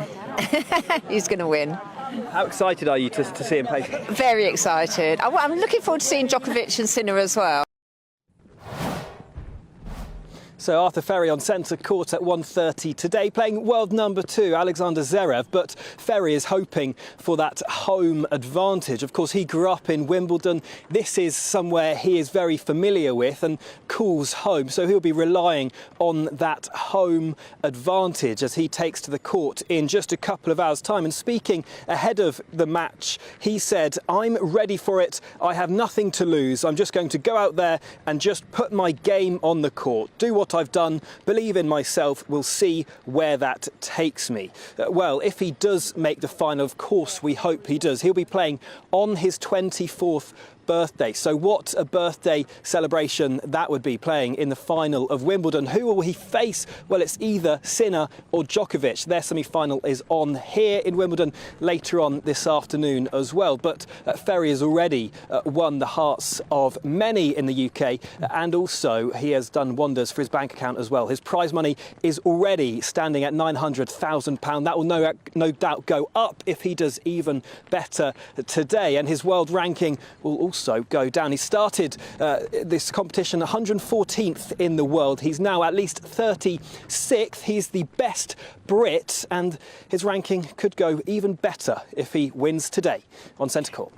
Well, Will Godley, thank you very much. And we will all be cheering on Arthur Ferry from the GB Newsroom, and I expect all of you at home will be too. Oh, absolutely. We'll be watching it. We're sneaking a look on our laptops when we're supposed to be working. Don't tell the boss. Well, £900,000. £900,000, that'd be rather nice, wouldn't it? Well, he's not going to have to enter the Great British Giveaway, he says, segueing. Beautifully segueing. It's like you've done this before, Mark. But if you want to, here's all the details you need for that £5,000 gold bar and £60,000 in cash.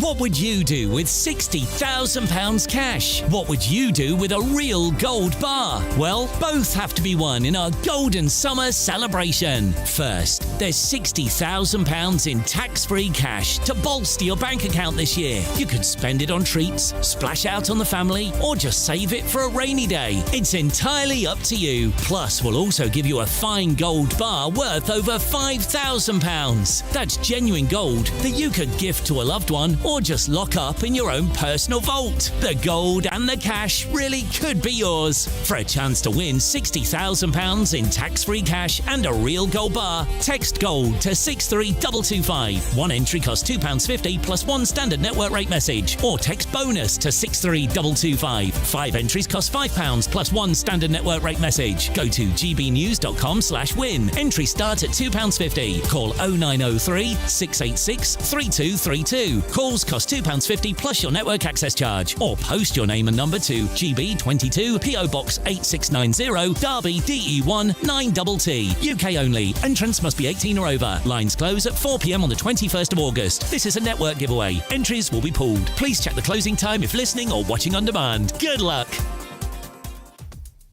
Well, up next, the great Tory purge. Kemi Badenoch says she wants teachers and builders as her election candidates, not failed politicians. Is that a knock at those who defected to reform, perhaps? Well, we'll be going through that and much more with Annunziata Rees-Mogg and Jonathan Liss. This is Britain's Newsroom on GB News.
From the school run to the home run, watch a new show for all of Britain. He can say whatever he wants. A straight talking show where all voices are heard. And, you know, when are we going to stop talking about smashing the gangs and actually do it? With the stories that matter from every part of our country. There's a bit of a crash landing there for your Chancellor. Bold, fearless and standing up for you. That's me, Martin Daubney, 3 p.m. till 6 p.m, weekdays, here only on GB News. The People's Channel, Britain's news channel. Exciting news. Every Friday, my Patrick Christie's Tonight Show is going to have a twist to it. We're welcoming some special guests. You. That's right, on Fridays I'm going to be doing my show in front of a live studio audience because this show is about you and what you have to say. It's going to be the same big debates, same big topics, same big opinions. But every Friday night at 9 p.m, you are invited to come on down to Patrick Christie's Tonight to be a part of the action. Only on GB News, the People's Channel, Britain's news channel. Welcome to Free Speech Nation with me, Josh Howard. This is the show where each week we see what's happening in the world of culture, current affairs and politics. First we'll say, welcome to the UK. Oh, thank you. And we're not afraid to use our free speech so that you can use yours. It's not controversial in the slightest to anyone who hasn't lost their mind. Free Speech Nation, Sunday nights at 7 p.m. Only on GB News, the People's Channel, Britain's news channel.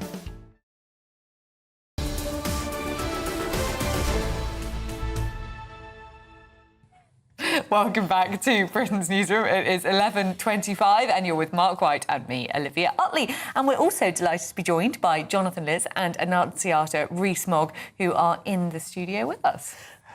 Good morning. Good morning. Right, well, listen, there's a great story that you can get your teeth into.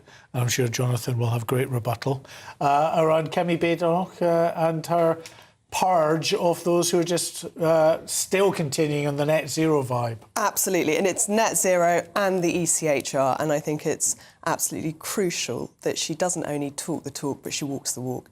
And some of the names that are going around that she might have rejected because they still support net zero and the ECHR, despite that being the opposite of her policies, are pretty big names. I mean, there have been suggestions of 2 former Justice Secretaries, a former Deputy Prime Minister, a former Business Secretary. And so she is really demonstrating that she means that the party's changed, and it really has. Crucial that she sticks to this.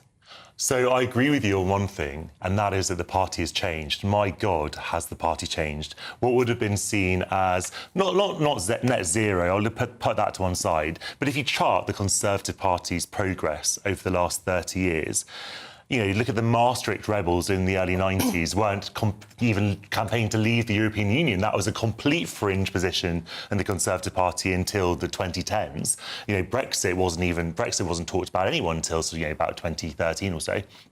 And now, not only now people are not now they left the EU, they want to leave all these other international institutions as well. The ECHR, no one was talking about that in the Conservative Party even a few years ago. So you have this extraordinary mission creep, but that's not even the biggest part of this, I think. The most serious thing and the most serious problem politically is that all parties have to be coalitions, and that all parties can't just talk to their narrow base. You have to talk to the country. You have to talk to people outside of your bread and butter, right? You're absolutely right. Of course you do.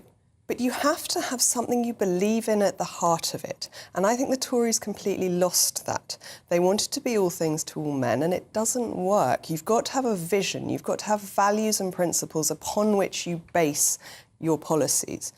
And I think Kemi is showing that she does, with proper Conservative values, but also a fundamental belief in British democracy and British sovereignty. How is it democracy? And bringing back control of things such as our borders, who we can deport, what we can do in terms of energy policy are completely and utterly necessary and crucial to us having a democratic country. Do you think that Theresa May was against British democracy and British sovereignty when she, for example, wanted... Well, look at it. A lot of Conservatives might have a different conception. I'm talking about even within your own party. She handed over power to foreign bodies, and she wanted us... Well, the UN is a foreign body, NATO's a foreign body. She tried to tie our hands into the EU, despite the fact we'd voted to leave it. She was a complete traitor to our country. Well, traitors are an awful word to use. I would never use that word about a political we're not opponent. in Parliament. I think I'm fine.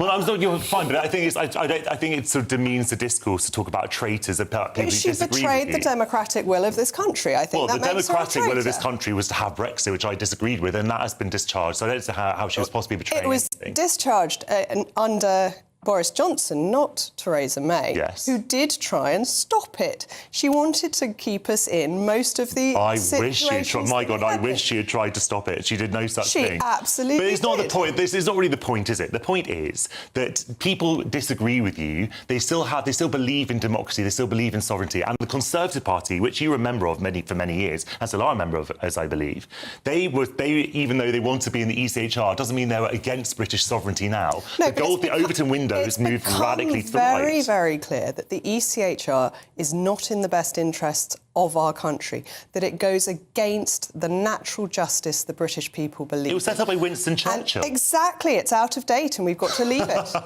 Look, even if you believe that, and you have every right to believe that, and your party has every right to put that in its manifesto, the problem I have is where you select candidates who have to follow the leader. I loathe this personality cult type politics that we see in America, we see in this country as well, on the left and on the right. One thing you can say about Tony Blair and people like him is that there was always room for the left in the Labour Party, and even on the right of the Conservative Party, there was always room for people who supported Brexit, even though that wasn't on the manifesto of the Conservative Party. Of course, there were people like Bill There were Cash. huge crackdowns on who was able to stand as candidates, and it was all about who you were, not what you believed in. And that was probably the biggest mistake the Conservatives made, because it meant they got a lot of wet Lib Dems on the green benches. Well, you can have people on the left and the right. Surely all parties have broad churches. They have to be broad churches. You can have a broad church, but it can't be an Amazon warehouse. How can you have a broad church? It has to believe what Penny Badenoch says. It has got to have core principles, core beliefs by which everyone stands. How can you call it a core principle and a core belief when it only became party policy a few months ago? Are you saying that anyone, basically you're saying that anyone who stood on the Conservative Party manifesto in 2024 was a massive lefty? It is absolutely, yeah, not all of them, of course, but it is absolutely based in proper Conservative principles, which they had but lost, it's not a proper Conservative principle if the Conservative Party didn't have for the last 60 years. They got taken over by Lib Dems for a few years, and we've got the party back at last. The party's been completely lost. And now I just think Penny Badenoch trying to remould it in her image won't work well for her, because parties have to be broad churches. To its core values it's never been a that value were lost of the under Conservative David Party. Cameron and Theresa May. It's never been a Conservative Party value to leave the ECHR. Never, until a few months ago. And instantly after, Jonathan, I could listen to this all day. What a lovely, quiet 5 minutes for us to just have a nice break. Yeah, we've just been off for a coffee. Well, for now, here is your 60-second news update with Tatiana Sanchez.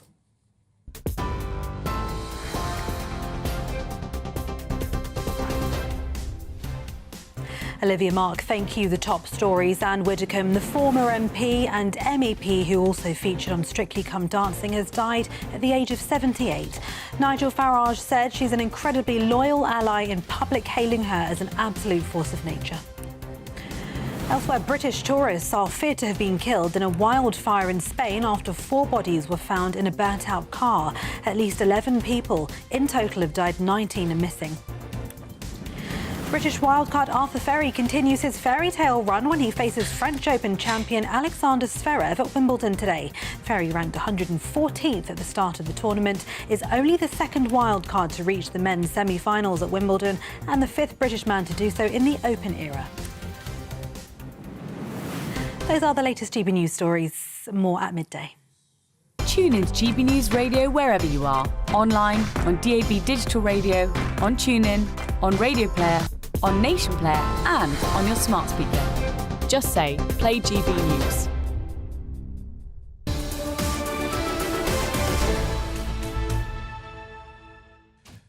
Well, up at noon, of course, is Good Afternoon Britain with Tom and Nana. Tom joins us in the studio. Packed show. Packed show, absolutely. And I just wanted to begin by saying how shocked I was to hear about Anne Widdecombe's death this morning. I mean, it was within the last 2 weeks that she was on this channel. She seemed so sprightly and full of life. I've interviewed her countless times, as I'm sure you both have as well. It just feels so sudden. Yeah. And she leaves a massive hole in the public conversation, I think. 78 now. I mean, it seems incredible to say this, but it would have been an age a generation ago or so, but 78, you know, it's not an old age now. It certainly isn't. But I think there are some interesting things to note about Anne Widdecombe. She was the only member of Parliament to have voted both against the Climate Change Act and the Equality Act, which at the time made her a pariah. Yeah. Now it's much more of a mainstream position. Absolutely, views that have aged like a fine wine, perhaps. A lot of people will describe her as sort of being anachronistic or sort of from a past age, but actually, in some ways, her views were pretty forward-looking. Yeah, incredibly insightful, really. Considering how the sort of table of politics has turned. Well, Tom, you're also saying that you're going to be talking a little bit, and we haven't done this, and I think it's a bit remiss of us, actually, about how horribly hot it is, and you've got an unusual solution.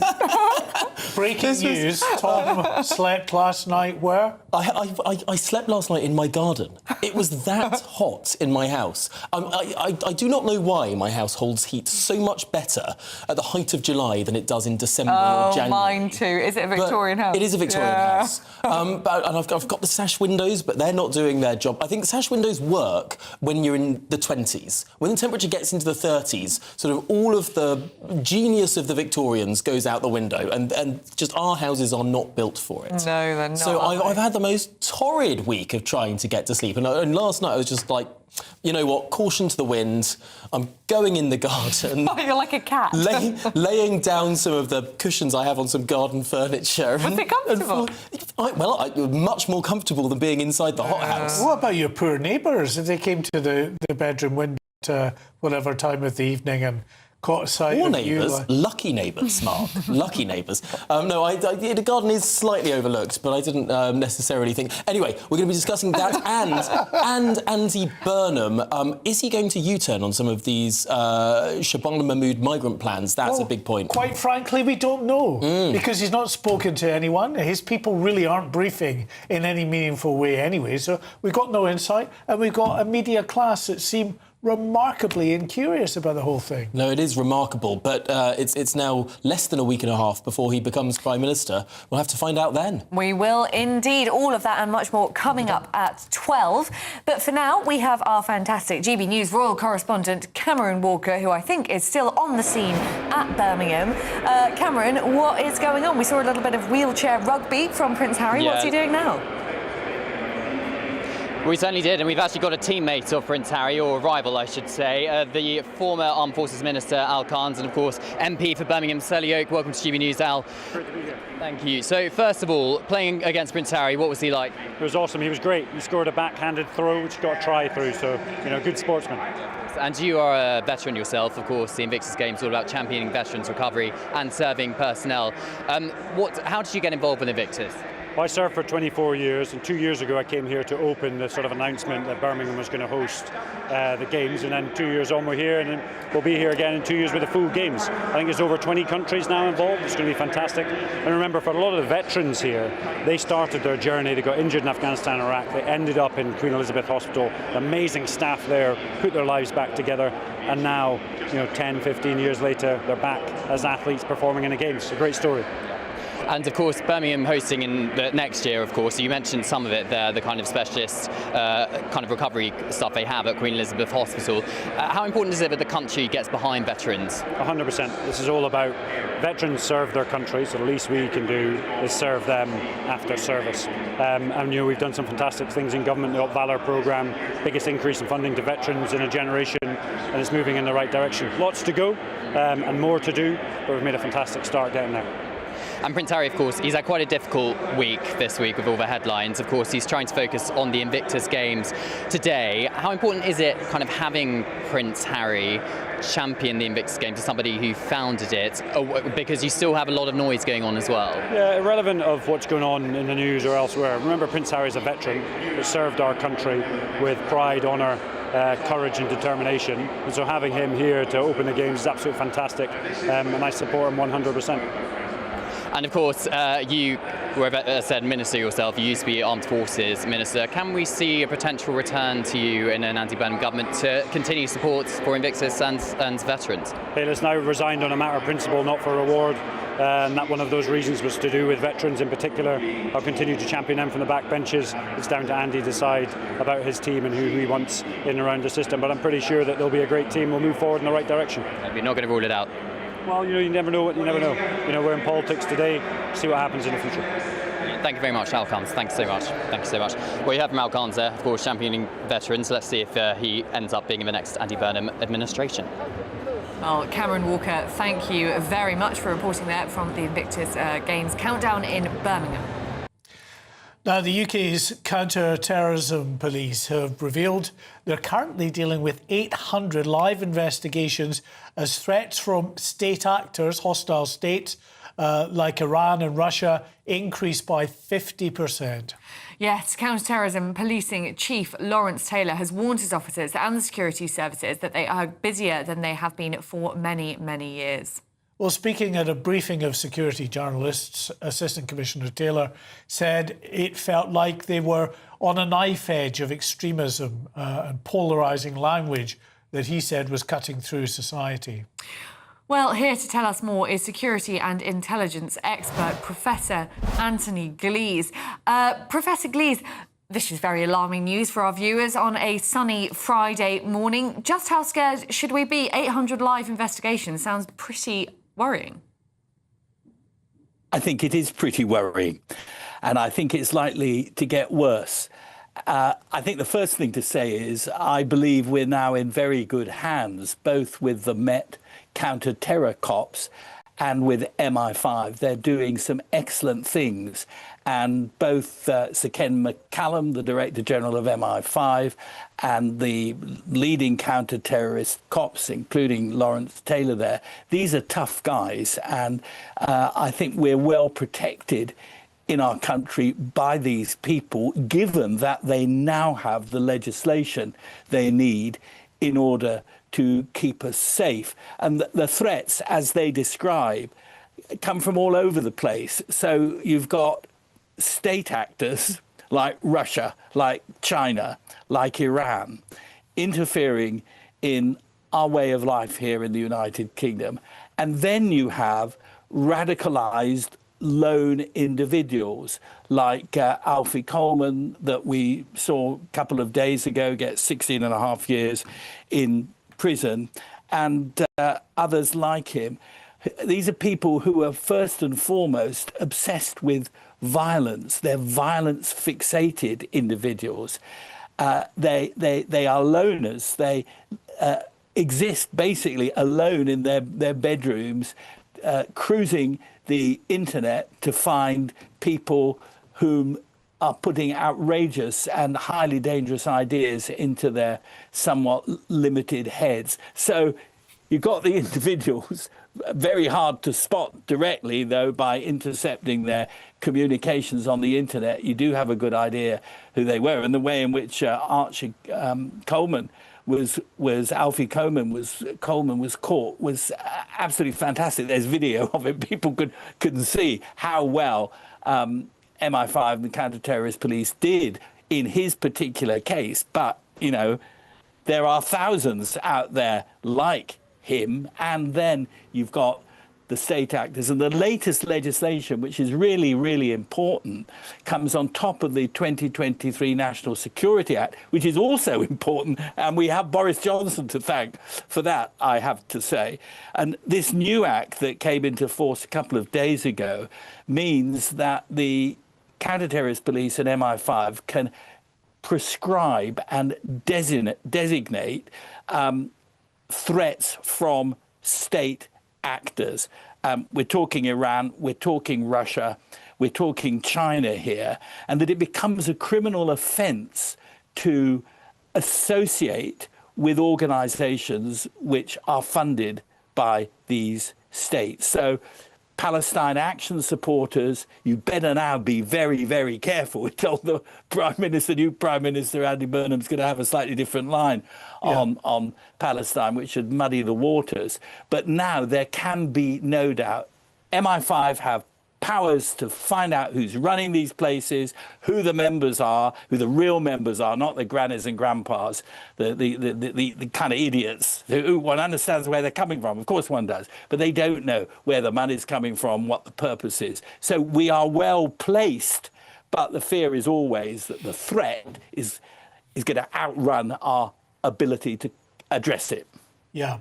Anthony, I was at that briefing at Scotland Yard yesterday. Once again, the police highlighting how they believe that far-right terrorism, far-right extremism is the fastest growing level, section of that extremist threat that the country is facing. But the truth of it is that still pales in comparison to the vast majority of the caseload when you park the hostile states for a second, and the vast majority of that caseload is Islamist extremism. We've got ISIS that never really went away, diminished certainly, Al-Qaeda the same, who are resurgent again, and after carrying out atrocities in the West again. That is where the very significant threat, the mass casualty attacks that we've seen emanate from, isn't it?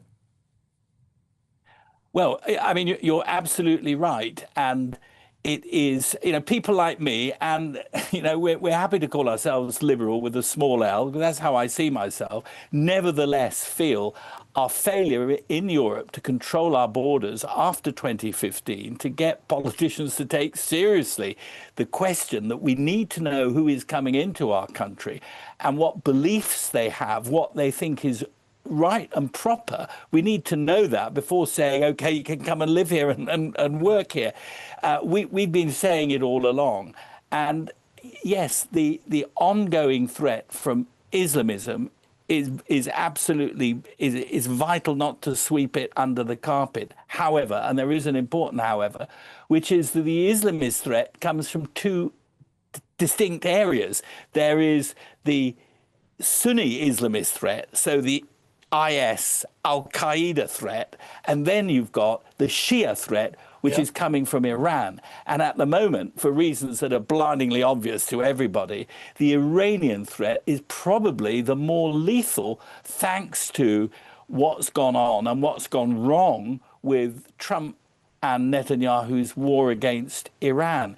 The idea that you can kind of bomb Islamist jihadists, whether they're Al-Qaeda or Iranian, you can bomb them into deference towards you, is quite wrong. The more you bomb them, the more they plan and want to come up against you. And that's why we're seeing Iran. I myself am sure that Iran is behind Palestine action. But there will be other groups coming along. And these people, the Iranians, are not going to give up because they are essentially jihadists. And if you take away their guns, they'll fight you with knives. If you take away their buildings, they'll lurk in caves and get you. And many of them will be here. And one final thing to note is, whilst our spooks and our cops have a good idea of who many of the foreign state actors are, increasingly the foreign state actors are employing Brits with no history of violence or extremism, using Telegram and stuff like that. So everywhere you look, there's danger. Exactly, and that is what makes it so hard for the police. Professor Glees, thank you so much for joining us on Britain's Newsroom this morning. Thank you, Anthony. I would just add to that, though, talking about Trump's war, however he phrased it, the tentacles of the Iranian state, the murder and terrorism that they have been causing throughout that region and further afield has been evident for far longer. Far longer than this war has been going on. The war that the Israelis and the Americans have been involved in. Well, still ahead in happier news, Arthur Ferry hopes to make it to the Wimbledon final today, and Mark has kindly agreed to pop out and get us some strawberries and cream while we take a look at the forecast for the top European destinations. I think it is, Mark. You're looking happy. Well, the forecast looks good. So you've sorted the travel insurance then? All Clear Travel Insurance sponsors GB News Travel Destinations Forecast. Widely fine and sunny across much of Europe at the moment. Heatwave continues in Western Europe, but closer to average further east. 1 or 2 showers for Greece. More settled, however, compared with recent days and weeks. Temperatures here in the low 30s, pleasant enough for the Greek islands. Italy getting hotter, and for much of France into Spain and Portugal, an ongoing heatwave, temperatures widely into the mid to high 30s. That only slowly cools down through next week. All Clear Travel Insurance sponsors GB News Travel Destinations Forecast. This is GB News, Britain's news channel. But what message would you just like to say? Because this one's voted for by the public. Yes. And it's all down to the viewers. What message have you got for those guys? Well, we've got the best viewers in the world, haven't we? The most loyal viewers, the best viewers. And, of course, they've supported Breakfast for so many years with Ellie and all the other members of Breakfast. And, you know, we can't do it without them. Yeah, I think we are unique, GB News, in the way that our viewers are really central to everything that we do. So, you know, with our GB Views at gbnews.com, we're always reading off the comments. We have viewers on all the time to talk to us about our stories. I think we are the only place that actually has our viewers front and centre. So it's so nice to have something back in a Trick Award when they recognise, you know, the hard work that we try and do every single year. So please God, 4 years on the trot would be great, wouldn't it? GB News, the People's Channel. This is GB News, Britain's news channel. Is now wearing a Pegasus necklace badge commemorating the airborne forces. This week, 76 years ago, started the Korean War, often known as the Forgotten War. This is an opportunity for remembrance as well, isn't it? That's right. In remembering with all of the conflicts, it's affected every single person here who is in uniform. But it doesn't just stop there. Once they do get to the end of their service, they're often felt like they're forgotten about. So a big part of it is about remembering those that have fallen, but also those that are still alive and that are still with their own struggles. I wouldn't be able to do the job that I do now. I lead international expeditions and have done for the last 30 years. And the majority of those skills and that skill set and why I get asked back come directly from my time in the service, my time in the Royal Marines. GB News, the People's Channel. This is GB News, Britain's news channel. GB News Breakfast has won the Trick Awards for the 4th year on the trot. I'm here with Alex Armstrong and Diamond and Ellie Costello. Guys, congratulations. Ellie, how does it feel? Oh, just incredible. I was really hoping we could do it 4 years on the bounce, but you can't take these things for granted, can you? And I did think maybe they'll want to give it to someone else this year, and I really, really wanted us to win. Anne is here from her cruise. Brilliant, yeah. And Anne, your acceptance speech was amazing. You reflected on your years in the industry. How much does this mean? I was able to hold one of these was 40 years ago, 1986, for the same sort of breakfast television programme that they said would never catch on. There you go. Full circle moment. And what message have you got for GB News viewers? Because obviously this is voted for by the public. Oh, it's thanks. I mean, it's real thanks, because that's why this award is so important. GB News, the People's Channel.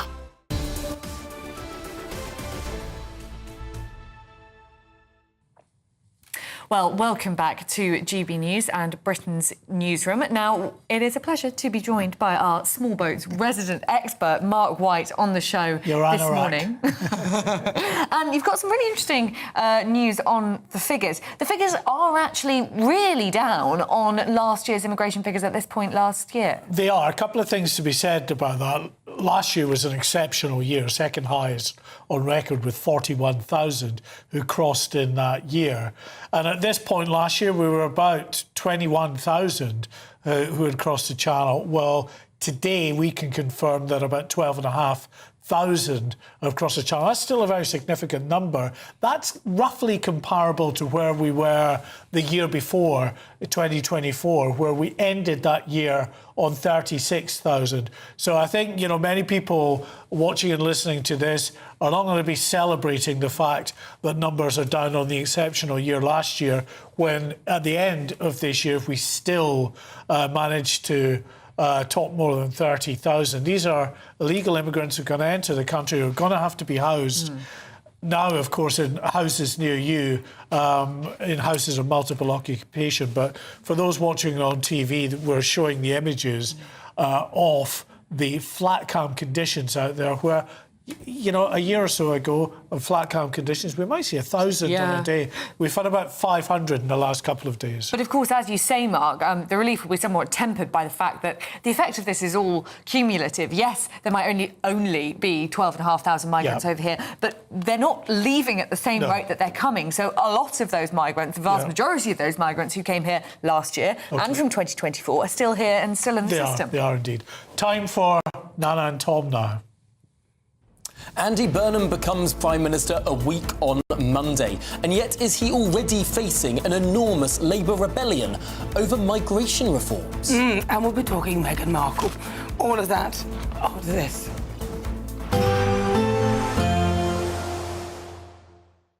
Expect warm spells with the odd rude interruption. Boxed Boilers sponsors the weather on GB News. Hello, very good morning to you. Welcome to the latest update from the Met Office for GB News. Another widely dry and sunny day today, and that means it's going to be hot again for many of us. But northern Scotland, the exception. Once more, outbreaks of rain here from the word go. There's going to be some heavy rain later in the day as well. Extensive cloud. That's going to limit temperatures for northern Scotland. But elsewhere, with lots of dry and sunny weather around, temperatures rising quickly through the morning. And we're talking about widely the mid to high 20s across Northern Ireland, Northern England, southern Scotland, low to mid 30s for central and southwestern parts of the UK, a little cooler along the eastern coast of England, and that's going to be an emerging theme over the next few days, a cooling trend for the east of England.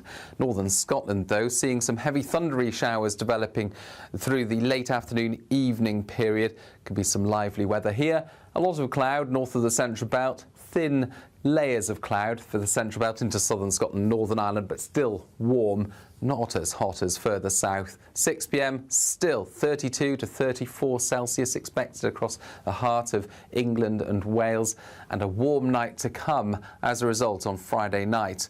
Now we're going to see that low cloud across the North Sea creeping inland somewhat to affect parts of eastern England, extensively across Scotland and Northern Ireland, and it's heavy rain continuing for the north of Scotland. Otherwise, it's a warm night with temperatures staying at 20-21 Celsius in places. Now, for much of England and Wales, we've got this west-east divide. A lot of cloud in the east. That creeps back to the coast on Saturday. Plenty of sunshine then.